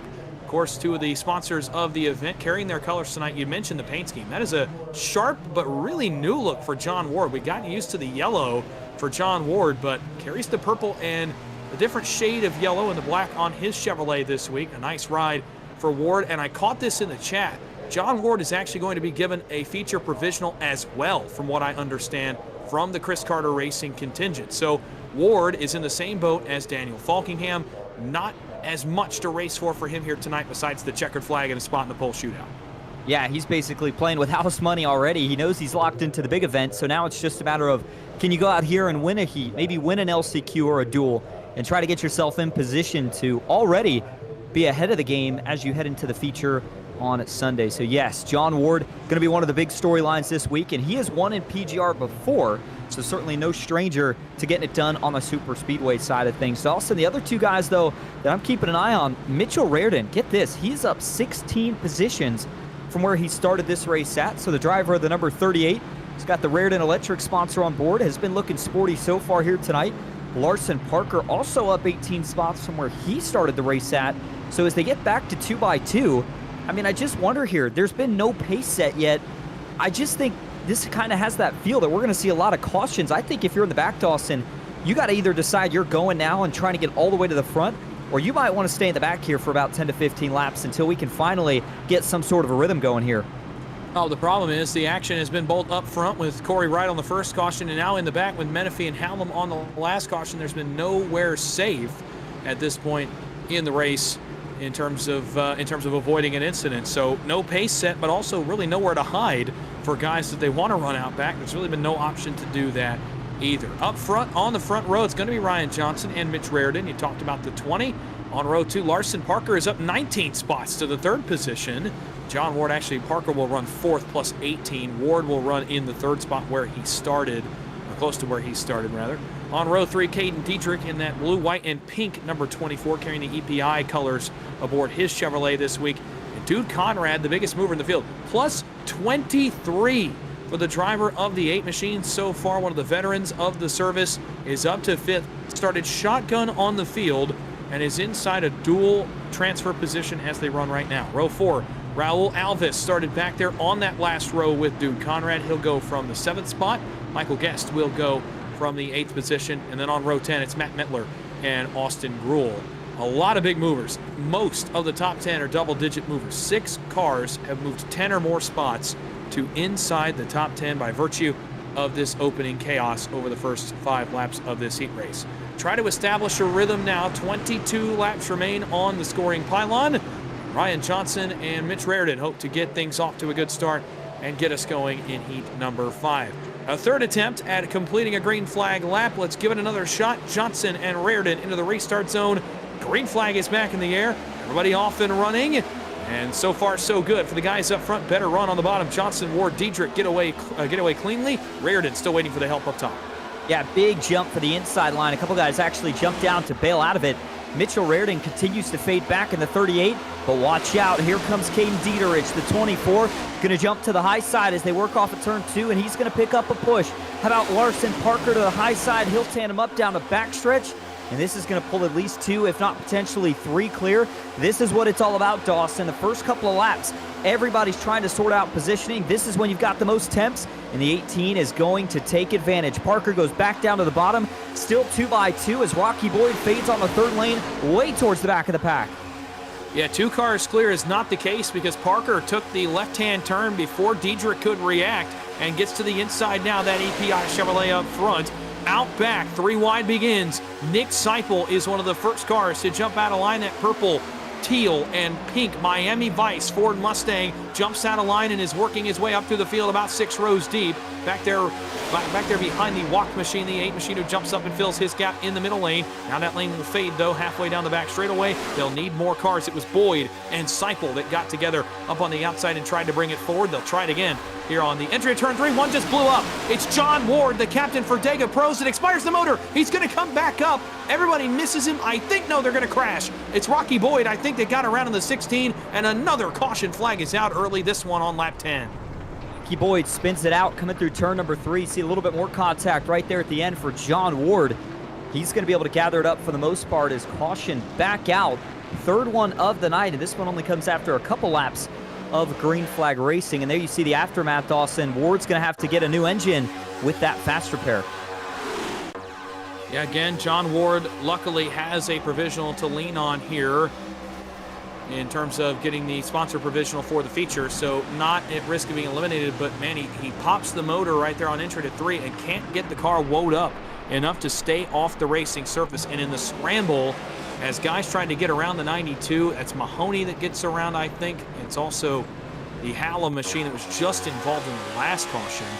It's going to get a piece of this as well. You're on board with him. This is the second time we've come on board with Ben Hallam in this race, as he will see the Dega Pros captain come back up on track in just a moment. See him up there. You see that speck up in the lead pack? He's going to come back up, and in the collection, see Mahoney get turned right there. It's actually there's more trouble up ahead of them, and there's another couple cars that go around. Yeah, a couple more cars that do go around here, Dawson. And, I was looking back at it. Obviously, Rocky Boyd getting spun around, nowhere he could go. Part of kind of that secondary contact as Ward started to come back up. But, I just think if you're John Ward here, it's such a rare mistake to see for one of the money racing veterans. And that's kind of been the theme of this race, is guys making mistakes. Obviously, John Ward has that provisional to fall back on, so it's not the end of the world. But, it's just, you got to wonder, this early on, I know you got to push to stay up front, but did he just not notice the temps? Is there something we're missing? Track temp is under 100 degrees. It's been the same for all heats. Most guys haven't had an issue with it, but that is the first blown motor, outside of a shifting issue at least, that we have seen so far this week. Well, actually, we did see one last night. That was the 67 of Chet Miller that blew the motor on his engine, or blew the motor on his machine. But there's only been 2, and even that in 5 races in this style of drafting is rare to me. I was a little surprised we didn't have more issues with it than we have. But Ward, the second casualty of a blown motor in this week's events, as he comes down. Actually, might be the 3rd. We saw Jason Wallet last night blow up in heat race number 1 on a shifting issue as well. So a number of cars have expired the motor for one reason or another, but Ward is the second to do so on temps. Before we get going back green, to see Rocky Boyd there on the pit lane. One of their cars down there with him, that is the Badurny machine. He has had damage for a couple of straight cautions. Corey Wright is still 1 lap down, so is Dallas Humans. Both of them still very much in this with 19 to go. Before we go back green, let's go down to the track level and get an update from our pit reporter, Nick Stein. Not a big update here for you, but I am going up and down the field and hearing a ton of frustration starting to build just because of the amount of cautions we have had to start this race. Only about 2.5 laps total of green flag running, and it's already starting to wear on some of these drivers. Well, look, that's not surprising. And, for the last heat race, for example, I think the attrition was the frustrating part, just the amount of cars that got into cautions. This time, it's that we just cannot establish a green flag run for guys to be able to make moves and work through the field. Now, a few guys, by virtue of either missing a crash or making the right move at the right time, have still done so. I look at Larson Parker leading the race, Raul Alvis, Mitch Raridan, Duke Conrad as examples of that. But a lot of guys kind of mid-pack just have not had a lot of opportunities to move, and as such are outside of transfer position right now. And as a driver in the cockpit, the more laps you tick away that you can't run under green, you have no control over where you end up on the racetrack, the more frustrating it gets inside the helmet to try to sit there and continue to pace. Yeah, it gets very frustrating. I mean, you know, coming into the heat that you've only got 30 laps to try to get up there and make it happen. And if you don't have a good qualifying effort, it makes the job that much harder. So yeah, for a lot of these guys, not only towards the back, Dawson, but with the chaos we had on the initial start, guys that started up front but are now in the back, this is going to be tough. I mean, you're starting to slowly run out of time as we approach the halfway point in this race. So we'll have to see if they decide to get aggressive and try to make a third lane get going here. But for the guys who have managed to survive through it and stay up front, I look at Larson Parker, the driver out of Colorado. He's been pretty good so far, and he's got obviously Ryan Johnson to his outside. I wonder if they all kind of work together here to try to stay out of all the chaos that's been going on throughout the field tonight. That will obviously be the goal as we get ready to go back under the green flag. It will be 17 laps to go here at Daytona in heat race number 5. Almost half this race has been run primarily under the caution flag. Larson Parker continues to lead after the great move that he put on Caden Diedrich a moment ago. Ryan Johnson will line up in the second spot. It'll be Diedrich and Mitchell Reardon on row 2. Row 3, Raul Alves and Dude Conrad. They started on the last row in the field, and now they run 5th and 6th in the third row. Matt Metler and Michael Guest will line up on row number 4. And it'll be Justin Lee Pearson making his first appearance inside the top 10. Jack Simpson alongside him repaired damage from that caution earlier. He started 10th. He's back up to around that position now here on lap number 13. A number of drivers, by the way, that got damage fixed earlier are back in the picture here in the middle stages of this race. Of course, Simpson is one of those cars. Aaron Brown is another one. Carl Lingle, Nick Seipel, and many others that were involved. Sean Rogers comes to mind as well, of guys that have fixed damage and used the cautions to their advantage to give themselves another opportunity in this heat race. 17 laps to go, just a couple laps short of the halfway mark. The final heat race of night number 2. Parker and Johnson are your leaders. Back into the restart zone. Green flag back in the air. It's a good start on the bottom for Parker. Diedrich goes behind him. Johnson a little late to the memo up top. It looks like everybody finally going to get through the gears cleanly, at least so far. A little bit of a break as you get back towards about 5th and 6th, but that'll start to close up now. The 38 of Reardon's going to jump down to the bottom. Michael Guest will start to roll up. And oh man, Raul Alves, he was looking for a big side draft right there on Reardon to try to drag this outside back until the help arrives. It doesn't work, but now he's got to push from out back. Can the outside start to charge back? Johnson has arrived on scene. Multiple others now trying to will this outside to the front. Meanwhile, leading the way into turn 3, how about Larson Parker up front? Larson Parker's run a good heat race so far in the 18 machine at the front of the field. Alves finally does get up into the outside lane. He wanted to go up there, just didn't really have the help to do so. One car continues to have connection issues on the bottom. That's Matt Metler. But so far, so good for the 31 for the Red Line Racing Network. Alves will pull alongside him here on the entry to turn 1. And there's the move I expected. Michael Guest for the Vegas Inferno up top side now with Alves. He'll jump to 3rd. And now he'll have Diedrich on his front bumper, a pair of guys that started the SummerSlam 499 last August, now go nose to tail here at the front of the field. Diedrich back to the lead, Guest to second. They'll drag Alves with them. Johnson, Conrad are all coming forward as the outside gets a monster push here down the backstretch. 5, make it 6, almost 7 cars are clear. And the back of the pack got really disorganized there. They're going to get it together, but as you ride on board now, looks like this might be Aaron Brown in the 18 machine who gives a big shot as he tries to make his way back to the front. You see the onboard view for the college iRacing series driver. I've seen him in that series before, and we've also seen him in these big 500-mile events before. He knows how to get it done. He started on the pole tonight, but got caught up in some chaos early. Finds himself now back up inside the top 5, trying to get this outside to the front. The 38 of Johnson now going to get clear off of turn 2. Meanwhile, further back, they're trying to get a third lane going as Rocky Boyd took a peek to the outside. I'll tell you, Rocky Boyd and Nick Seipel have both tried to get the third lane working. Now Seipel is up here. Big move to the bottom. How about it for Dude Conrad? He tried to get around Ryan Johnson. He brought Aaron Brown with him. It did not work. Conrad gonna look to the outside now. One of the veterans of the super speedway community, Duke Conrad, up on the nose now of Seipel, who finally arrives on scene at the front. Johnson continues to lead on the push from Aaron Brown on the bottom. Great onboard look, by the way, at the 018, a guy that started last year's Great American Sim Race in that same very familiar paint scheme on the bottom side. Conrad continues to run up top, but the bottom's got the push. Johnson pushed by Brown, pushed by Diedrich. Aaron Brown aggressive in the middle stages of this heat race. He goes to the outside, and the pole sitter of this heat race trying to go back to the lead. One of the first times since that lap 1 crash. Continues to be Johnson here down the back straightaway and into 3. Good push by Diedrich. They've got Guest and Alvis in line behind them. Topside starting to get more formed up though. Brown, Conrad, Seipel, and then Christian Light makes his first appearance. Back behind him, that's Sean Rogers. No surprise to me. Rogers works back up. Big save for Aaron Brown off 4. That was almost a big moment. Now a big save for Michael Guest as the front of the field is all over the place. They all managed to catch it, though. Raul Alves had to check up to let Guest save it. And oh my goodness, another very close call. And it's left damage here on the 96 up top in the 3rd lane. You see, trying to save it here. I'm not sure if that damage was from this incident or if it's damage that he already had. That was Christian Light, though, up top. Now they're going to wreck. Big time incident here on the back stretch. It's going to send one around. Everybody else is going to be able to dodge it, but that's the 44 of Sean Rogers, who slides to bring out your 4th caution here in Heat Race 5. And Rogers got really lucky here. I was watching him all the way through that spin. Somehow he is avoided by everyone behind him, so it ends up being a pretty harmless spin. He's going to take a couple jumps through the covered-up bus stop over there on the back straightaway. We'll go back and take a look at what happened to the 44, the Beast Mode Performance entry of Rogers.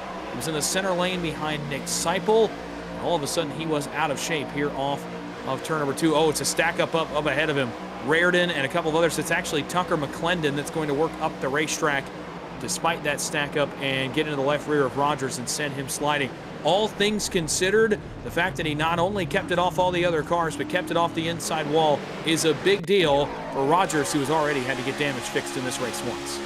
Yeah, that's exactly right, Dawson. And boy, I'll tell you what, I don't know how the 51 managed to miss this incident. I mean, he took a hard left and just barely, I'm talking inches, was able to sneak by the 44 of Rogers. As you take another onboard view with the 44 right here, you're going to see the 51 kind of blinking out. And then look at that, right at the last second, just able to turn left and dodge this incident. So a couple of really close calls, but as mentioned, seems like Rogers gets away with it. And Dawson, we may have needed that caution for the field to catch their breath, because we almost had a couple of big-time wrecks there coming down the front stretch. Yeah, a couple of different big-time saves at the front of the field. Aaron Brown was one of them, then Michael Guest was the other one, as they all got together and started to stack the field up back through the tri-oval on the last lap around before that caution flag came out. We're past the halfway mark now as we head back up front to live action. Again, luckily there, not as much attrition to report on, as Rogers was able to get his car back moving in the right direction and not sustain any damage to his 44 machine, so he'll continue on. He lost the track position, but again, got to be a little bit grateful that he is still in the race and has a clean race car. As we get ready to go back green, it will be 10 laps to go in this 5th heat race of the PGR 500, 3rd one of the night. Of course, the final heat of racing tonight. Did not get a chance to talk about the schedule earlier. We'll do so now as we get ready to go back green to get you updated on what to expect later in the week. We'll do this same thing tomorrow night at the same exact time, right around 7:50 to 8 p.m. Eastern. We'll get started with heat race number 6, and then right in succession we'll run heats 6, 7, and 8 tomorrow night. Thursday night we'll run heats 9, 10, and 11, again the same times, 8, 9, and 10 p.m. Eastern. Friday is when it gets interesting. Heat 12 will start us off at 8, and then at 10 is a race I am seriously looking forward to. That's the pole shootout late Friday night to determine the front row starters for Sunday's PGR 500. Saturday, a pair of LCQs right around the noon time frame Eastern, and then 2 dual races will go in the evening. That will set what looks to, as of right now, be a 43 car starting field. Austin, that's because all 3 provisionals will likely have to be exhausted if things continue. Daniel Falkingham already having to lean on his provisional as a previous champion. And we talked about Chris Blanchard. He'll need his provisional as well, so he was unable to finish inside the top 10. John Ward still has a say in his. He runs 15th right now. If he finished there, it would be a full 43 car starting field for the PGR 500 next week. Yeah, it's going to be very interesting to see how it all plays out. But hey, more cars in the 500 means more excitement for us up here in the booth. And You know, what I thought was interesting, Dawson, actually in the last heat was with how many provisionals you had. And I say with how many, I know it was only 2 guys, but you figure in a 28-car field, that's significant because that's 2 drivers less that you technically would have to race against to try to advance through. But even so, we still saw a very interesting end to that one with big names not making it. Obviously, the risk for that same scenario to play out is here in heat race number 5. The other thing to keep in mind that I did hear Justin talk about here in the last heat is the new pointed noses on these Chevy Camaros. They've always been a bit more pointed than the rest of the cars, but I think that was part of the issue there when Aaron Brown was getting pushed during that last green flag run, and you saw him make that big save, but that's something you have to keep in mind with these new cars where you have to do a ton of pushing just to get a line to go forward, but at the same time, you got to be really careful about staying centered on that guy's bumper that you're pushing. That's something new today. The body style getting updated to reflect the 2026 Cup Series rule package that the Chevys are going to have here coming up this week. Actually, it's supposed to be tomorrow over in Winston-Salem as the Cookout Clash is scheduled to go from Bowman Gray Stadium. You'll see the real-life counterpart to these next-gen cars for the first time tomorrow night. As of right now, we're back on board with Aaron Brown here in the 18. He's restarting 3rd here. You saw something I wanted to point out here is he's talking to some teammates and potentially a spotter in the session. Something I wanted to point out, though, is how locked in he was. And this is something I noticed last year in the PGR 500 and the SummerSlam 499. In these longer races and throughout the week of the events, drivers are always locked in. You always want to win, but it feels like in this event, there's just something about being up at the front of this field. You can just tell how fast these guys' brains are working, how fast their eyes are moving in these big events. The combination of nerves from the stakes of the race and also just the field around them. These are a lot of really strong fields. I thought that was interesting to note about Aaron Brown, just how locked in he was inside the cockpit there.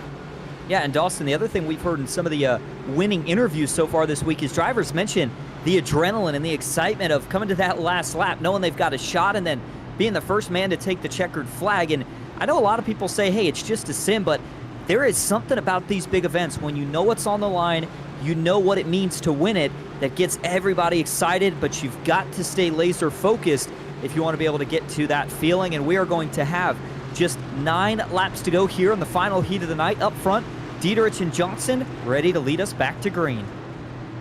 Dietrich and Johnson have both run really good heat races. Most of the guys up front have been up here for a while looking to close the deal. They know from previous heat races, it's not that simple. It's so much easier said than done. We're down to single digits left on the night here in heat race number 5. 9 laps to go. Green flag for Caden Dietrich. He's off to the races. He'll take Michael Guest with him. Good start by both cars up top. They'll remain on the top side headed back to turn 1. Meanwhile, out back the moves begin. Raul Alves bottom to middle. Another car, Larson Parker, bottom to middle. And the bottom lane, as it has so many times this week, gets abandoned up the banking of 1 and 2. Yeah, there's only 3 cars down there right now. Aaron Brown's doing about all the pushing he can. Dude Conrad's there as well, but they need some more help. The 79 of Trace Paderni is going to try to pull up, but he's got to get off the gas. Johnson's now going to get split. Meanwhile, at the front, a couple cars going to dive to the inside. Raul Alves leads him down, and he is going to bring the 18 of Larson Parker to push. Highside's got the momentum, but here's another big run on the bottom. The 51 pulls up to the bumper, and these 2 lines are going to draw even off at turn 4. The inside gets a ton of energy. All of a sudden, this TWRS custom setup has been so racy this week on that bottom lane. And Raul Alves is thanking the guys behind him for sticking with him. Almost a bit of an offset moment out back. That was Mettler and Aaron Brown and Dude Conrad that all started to come together. Outside continues to lead, but not for long. Here comes Raul Alves on the bottom. Larson Parker shoving for all he is worth was going to bring Raul Alves even with Michael Guest for the second position as they enter the Daytona Super Stretch. Tight side draft from the top side. Dietrich down to block. That was late across the bumper of Alves. He got away with it in turn 3. If it was 8 laps from now coming to the checkered flag, I can't imagine he gets away with that one again. He slammed the door. That was a big break for the guys behind him that they were able to allow him to do that. Matt Mettler, by the way, making his way up here. He's got some damage, though, to the front nose of his Toyota Camry. We'll see how that affects that car in the draft. But already down to 7 laps to go, Dawson, and now the momentum starts to fluctuate. The inside rolls down into turn 1. It's Caden Dieterich who leads that line, but the 78 of Raul Alves, he looks like he wants to go now. There's some contact. The 51 catches it. Not going to save it the second time as they wreck in turn 2. Big hit for Dude Conrad as the rest of the field piles in. Caution back out for the 5th time, and it's the biggest incident we've had all night here at Daytona. Yeah, the second really big one here alone in this race. and multiple cars go sideways. Nick Seipel, oh man, that's a huge blow. That car is not driving straight. It has blown the right front completely off of that Miami Vice Mustang, and that is a huge potential domino to fall in this 5th race. Nick Seipel certainly one of the favorites out of this 5th heat. It got started up around Michael Guest. That's an offset push to Larson Parker, and Matt Metler plays pinball here. He goes back and forth across a couple. Parker goes sideways, Guest goes sideways, and then it's on from there, and it might be easier to tell you who wasn't involved in this one than who was. Metler, Ward, there's another car sliding sideways. There's Guest. Ryan Johnson is involved. There's Parker coming back across. I think Menifee might be in this one. The 96 is involved as well. That's Christian Light. 54 of Hallam. The 8 of Wacht. There are a number of big name race cars that are involved in this one. You're on board with Michael Guest, one of the huge dominoes. He and Nick Seipel, those are 2 big names involved in this crash. Man, and Dawson, I'll tell you what, Metler and Larson were so close to catching those race cars. But man, it was kind of the secondary hits that ultimately got them turned around and created this big wreck. But what did we just talk about? The nose on the Chevys? Well, guess who was pushing Michael Guest? He drives a Chevy. Now, granted, he was getting pushed through by Nick Seipel, but still something that you're going to have to wonder about for the rest of this week. And as we continue to ride on board here with Seipel, look at that. Notice how he gets him just a little bit offset. It doesn't take much. And then for right there, as Matt Metler's trying to catch it, the second contact begins, and it's just such a bad spot because it's at the front of the field, and then his dude Conrad gets turned dead right into the fence. That car is destroyed, but it just blocks up the entire track, and since we're on the banking, Dawson, you can't just yank the wheel left going down into the grass or the inside wall. I mean, everybody really doesn't have anywhere to go. It's either jam on the brakes or try to find a way through it, and then eventually, as everybody carries off of the corner, it's left with a bunch of carnage, and this could potentially eliminate a couple of cars depending on who has what fast repairs left. Yeah, Wacht was another car that I saw get involved. We talked about Conrad. Sean Rogers is in this as well in the 44, so another incident for him. There's multiple cars out back that we didn't even get to that are involved. Mitch Raridan was the green car that I saw, by the way, get a piece of this. Austin Gruel appears to be involved. And, of course, the cars that we already mentioned, Menifee as well, is involved. Big hit there for Conrad, an even bigger one for Seipel. Metler gets up in the air. There's Light. There's Raridan. You see him on the right in that green car all the way down on the inside. Rogers drives away. And good grief, the big one has struck. We counted potentially 8 cars that got out of this crash with no form of damage. Everyone else that was in the lead pack got some form of contact. Conrad continues to sit on pit road. He has gone laps down, so too has Nick Seipel. Everyone else appears to be hanging on to the lead lap for now.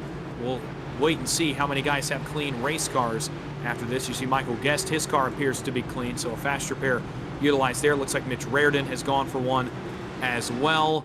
But alongside the guys, back towards Johnson and Light and Menifee, I can't imagine that they're quite as lucky. The lucky guy on this one, the break out of this one, Austin, Corey Wright is back on the lead lap. After his lap 1 shifting incident, he's finally gotten back in the race. And he's got a lot of damaged cars around him. He could be in a really good spot here. Yeah, second life for the 4 car, and just the right time to get it, too. We're going to be coming to likely 3 laps to go. I don't think this will quite send us to our one and only attempt at overtime just yet, but for Caden Dieterich and Raul Alves, I mean, these are 2 of the super speedway guys that we've heard a lot before. The difference, Dieterich has been around as of recent. Raul Alves, we have not heard that name in quite some time. Feels like it's been at least about a year or so, but he's picked up 25 positions from where he started this race at, currently sitting in that 2nd spot.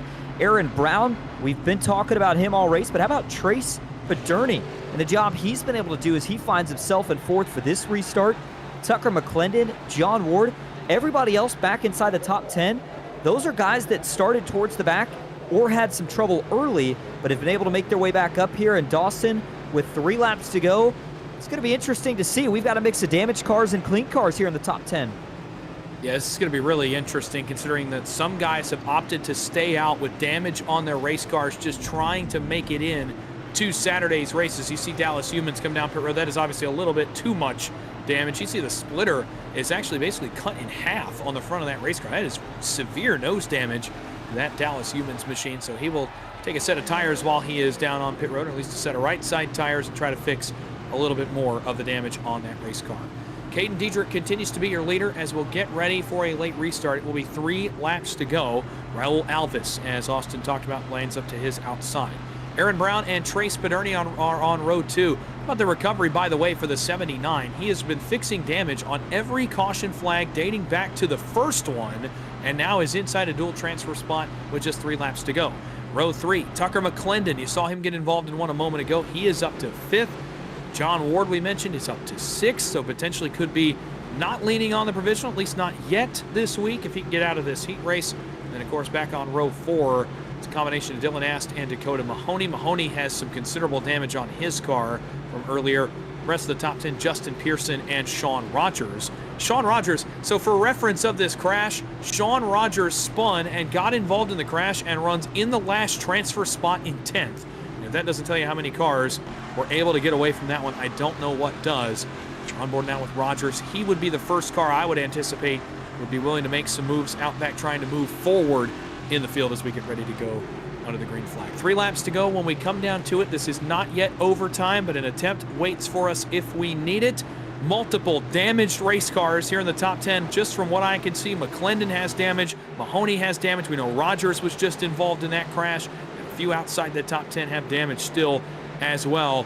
It could be our last opportunity to race into Saturday. 3 laps to go. Green flag in heat number 5. Diedrich is off to the races. Albus clears down across Aaron Brown's nose. That was awfully late, and Brown gives him some grace. But again, 2 laps from now, can't imagine that will be spared. Top 3 are clear. Make it 4. Make it 5. Back to Ast on the bottom. It might be 6 by the time they work off 4. That's Justin Pearson filing in.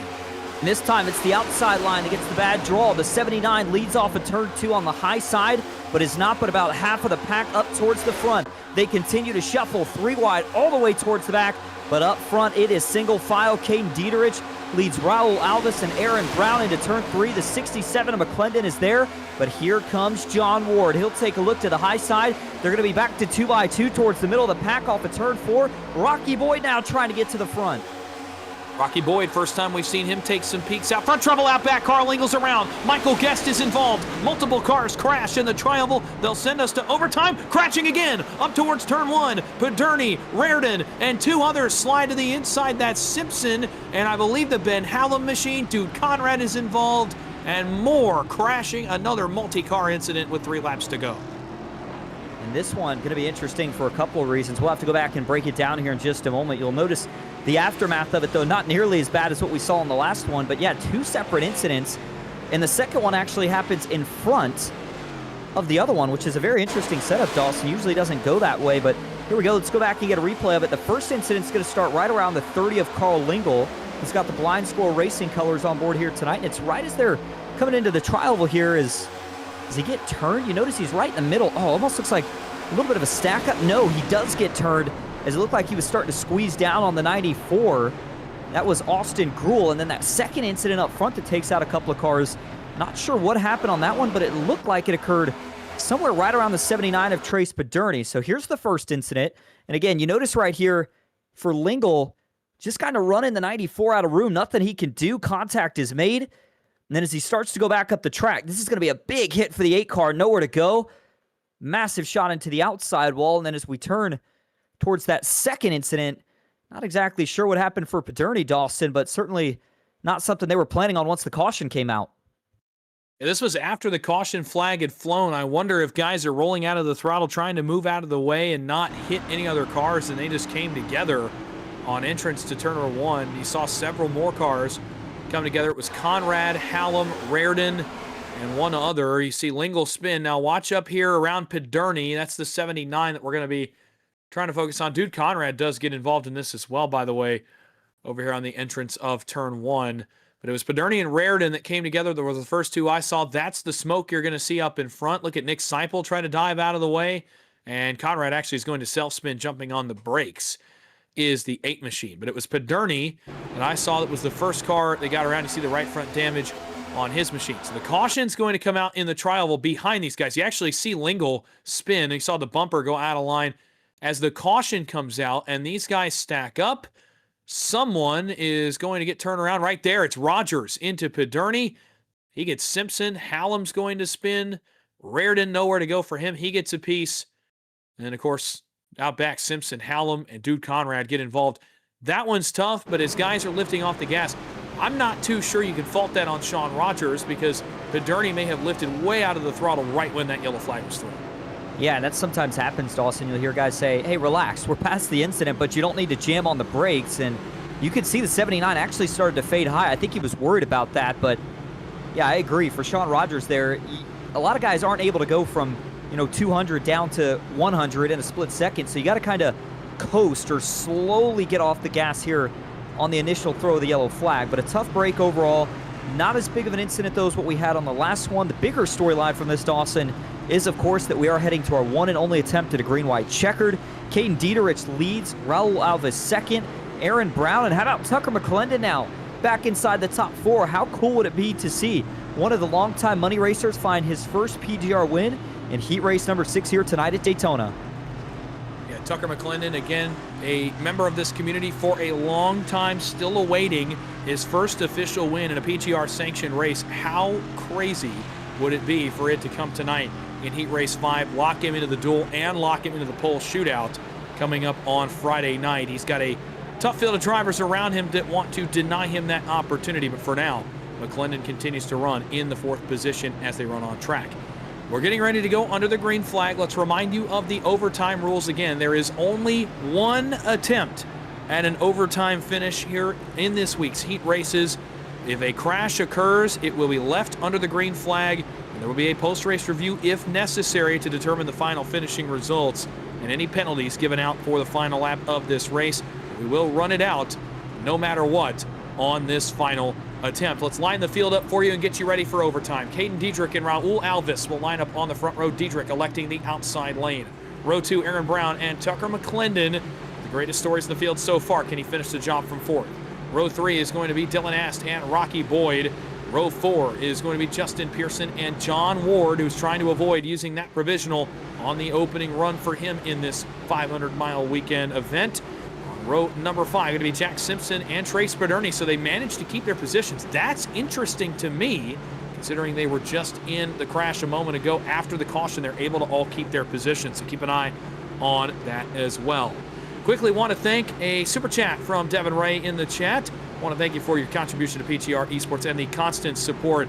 Devin, someone I've known for a long time, really appreciate it, from Devin Ray in the YouTube chat. Appreciate everybody using the chat and coming out to watch night 2 of the PGR 500. Appreciate everyone for lighting up the chat. It's been incredibly active and fun to keep up with during these races as everybody reacts to the action on track. We thank you for the feedback we've gotten down there and just for using the chat and being a part of this PGR 500 week. Still 2 laps to go, though. Business to be attended to as we get ready to go under the green flag in overtime. And this is going to be a fun one. If the other 2 heat finishes were any indication, this one is going to get crazy. Dieterich and Alves on the front row. Overtime in heat race number 5. Who moves on? Who's going home? Green flag is back in the air. Dieterich and Alves dead even, headed for 1. Good restart. The 24 just a little bit better. That'll allow him to get clear as he jumps down to the bottom.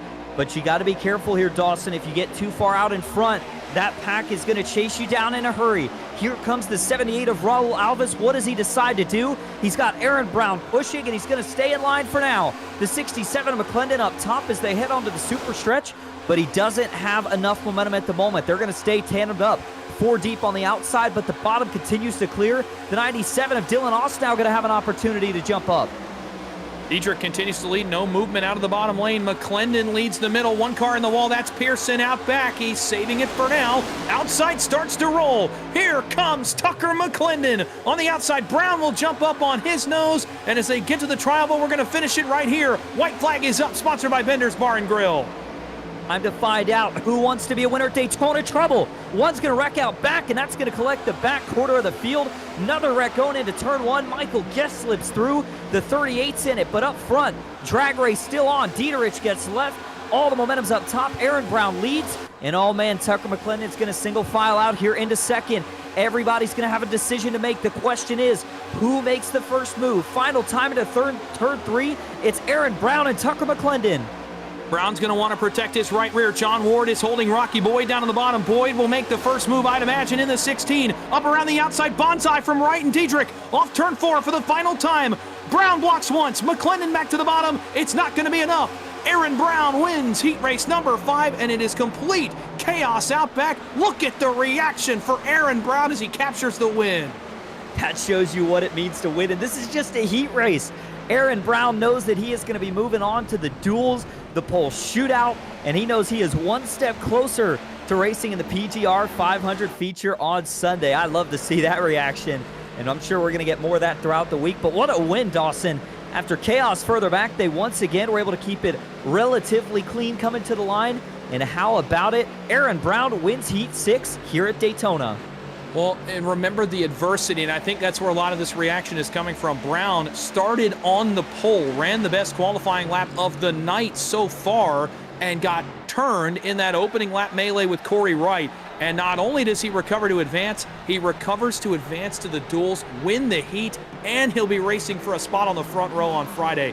That's the best recovery of the week by far, and he'll get some well-earned victory donuts. I mean, he's still, look at the smile on his face. This, again, is just the heat race, and that's what it means to win this 30-lap event. He's still got a lot ahead of him to race for here this week. Aaron Brown wins. I can tell you around the transfer spots, it was chaos, but again, much like Heat 4, it was clean chaos.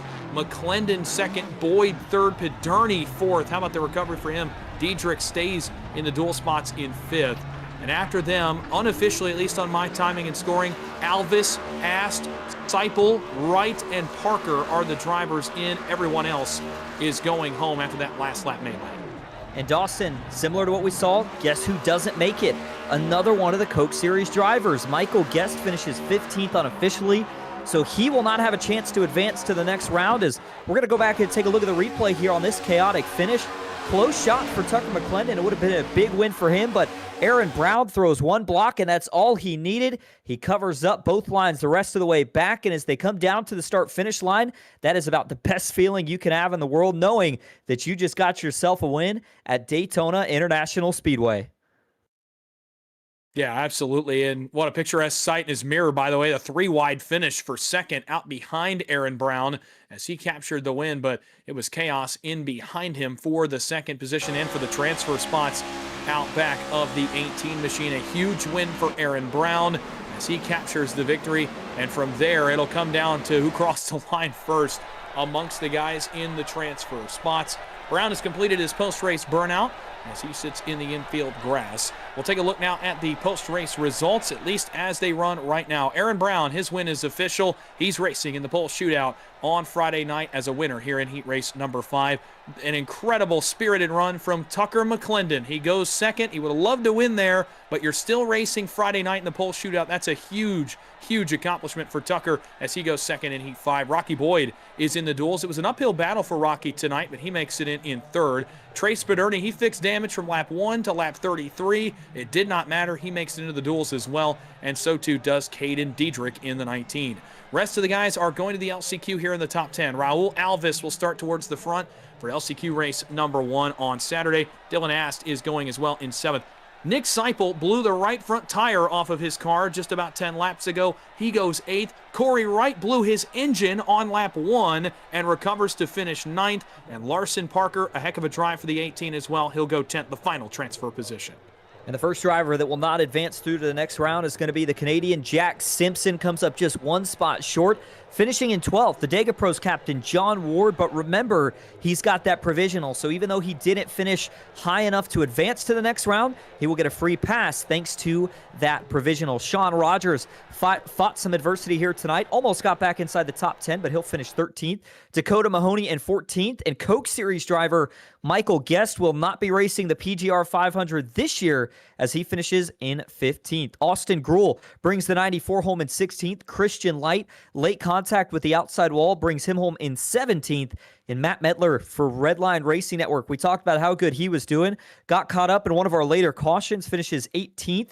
The 64 of Brent Menifee in 19th, and Carl Lingle rounding out the top 20.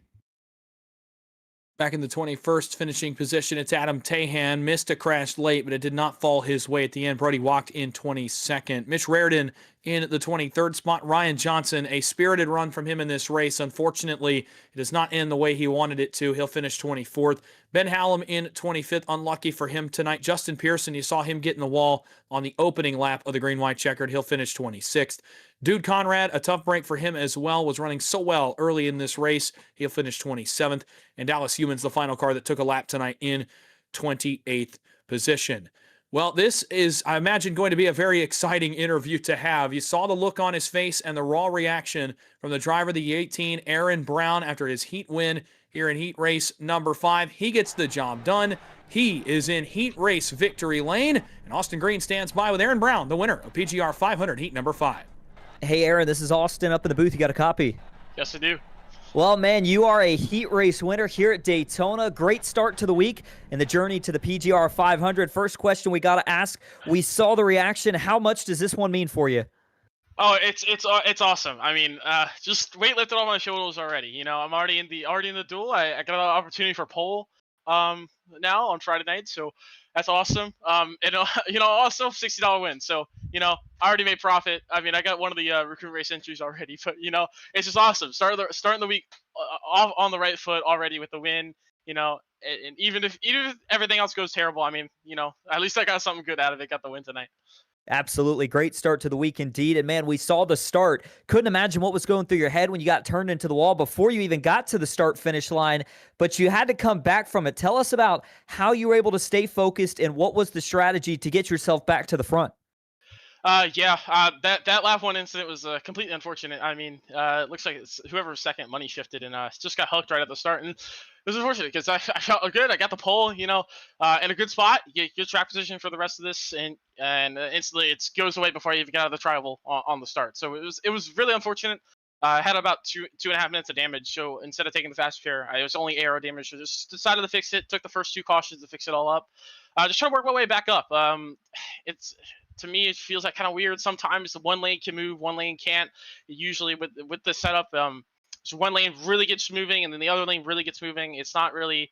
It's kind of just not really. Both lanes get even a lot. I was gonna work with Rocky Boyd. We were gonna work together, try and get our way up, but I was luckily able to get through the pack a little bit, and he also, and unfortunately he got wrecked a little bit a couple times there, but he worked his way up eventually right at the very end, so good for him. We were planning to work together, but we didn't get the opportunity to. But yeah, just slowly methodically worked my way up through the field. Just took my time, just trying to survive. Survival's main key. I mean, especially tonight, we had a lot of cautions in this race. I had that big one with the second to last restart there. Yeah, just trying to survive was the main goal, and just work my way through the pack slowly. And luckily, read the lines perfectly right at the very end. We got the dub. Certainly did that. Well, Aaron, we've seen you find success in the college series before. You find success here in PGR tonight, but now heading forward, you are going to be making it to the pole shootout. You're locked into the duels. What's the mindset, and how do you go get ready for those 2 races? Oh yeah, pole shootout. It's definitely. I didn't really. I was hoping to be in it. I didn't expect to have a shot at it. You know, I didn't think I was gonna win. But yeah, just going same mindset, and it's definitely a lot better. That race, you know, don't have to worry about getting eliminated. You know, if you get the pole, you locked in on the front row, you locked in the race. That's definitely cool. Cool. You can definitely get a little bit extra prizes as well. But knowing if it goes bad, yeah, it's gonna be upsetting. But it's not the end of the world on Friday night. So you know, I'm still in the duel, still gonna be locked in. To the duel at least. We'll have to race our way through, but definitely for that. But the duel, same thing. Just try to survive. Hopefully, you know, hopefully maybe Friday night goes as well as it did tonight, and maybe we get up front, get the win. Maybe we lock in and put ourselves on the pole for Sunday afternoon. So hopefully, but just try to survive. Just try and ride the lanes perfectly. But so I got one more race at least to before we get to, you know, if we're in or not. But we'll see how that goes. Yeah, great start to the week, but the job not finished yet. Either way, you win here tonight at Daytona, Aaron. So before we let you head out, is there anyone you want to thank or shout out? Yeah, I got to thank my spotter tonight, Edward Sanchez. He was in Heat 3 earlier tonight, and also Talon Drake as well, also in Heat 3 earlier. They both made it. Edward will be in Duel 1. Hopefully, I'll see him in there, and Talon will be in LCQ 1, so we'll spot him through that one. It was definitely a fun one here. I got to thank those 2 guys. Got to thank everyone at Proximity Racing. Got to thank all my friends for watching tonight. Guys, got to thank you guys for the broadcast. It's been awesome watching back so far this week, and also watching MRL last week for their heats and LCQs. So that was definitely fun to watch back. And thanks to all of you viewers tuning in. I saw all the guys in the chat. Thanks for cheering me on all night long. And I hope to see you guys on Friday night. Well, the 18, Aaron Brown, your race winner at Daytona. Aaron, we appreciate you talking to us, and we will see you on Friday in the pole shootout. Thank you. Aaron Brown. And, I think another thing I noticed right there, Austin, real quick before we start to wrap things up, you hear how fast he was talking. That's that adrenaline, but it's also the excitement. And a heat race to mean that much to a driver, to me, is such a cool sight to see Aaron Brown really enjoying that win here in heat number 5. That is so interesting for me to see. He'll race in the pole shootout. So too will Tucker McClendon. We'll start to now wrap things up. Night 2 is now complete from Daytona International Speedway in the second annual PGR 500. We'll start to transition now to tomorrow night. 5 heats are complete. 7 are still yet to be run here from the World Center of Racing. Tomorrow night, we'll have 3 more exciting races for you right back here on PGR eSports Network as we get ready to put more drivers into the duels, the LCQs, and the pole shootout on Friday night.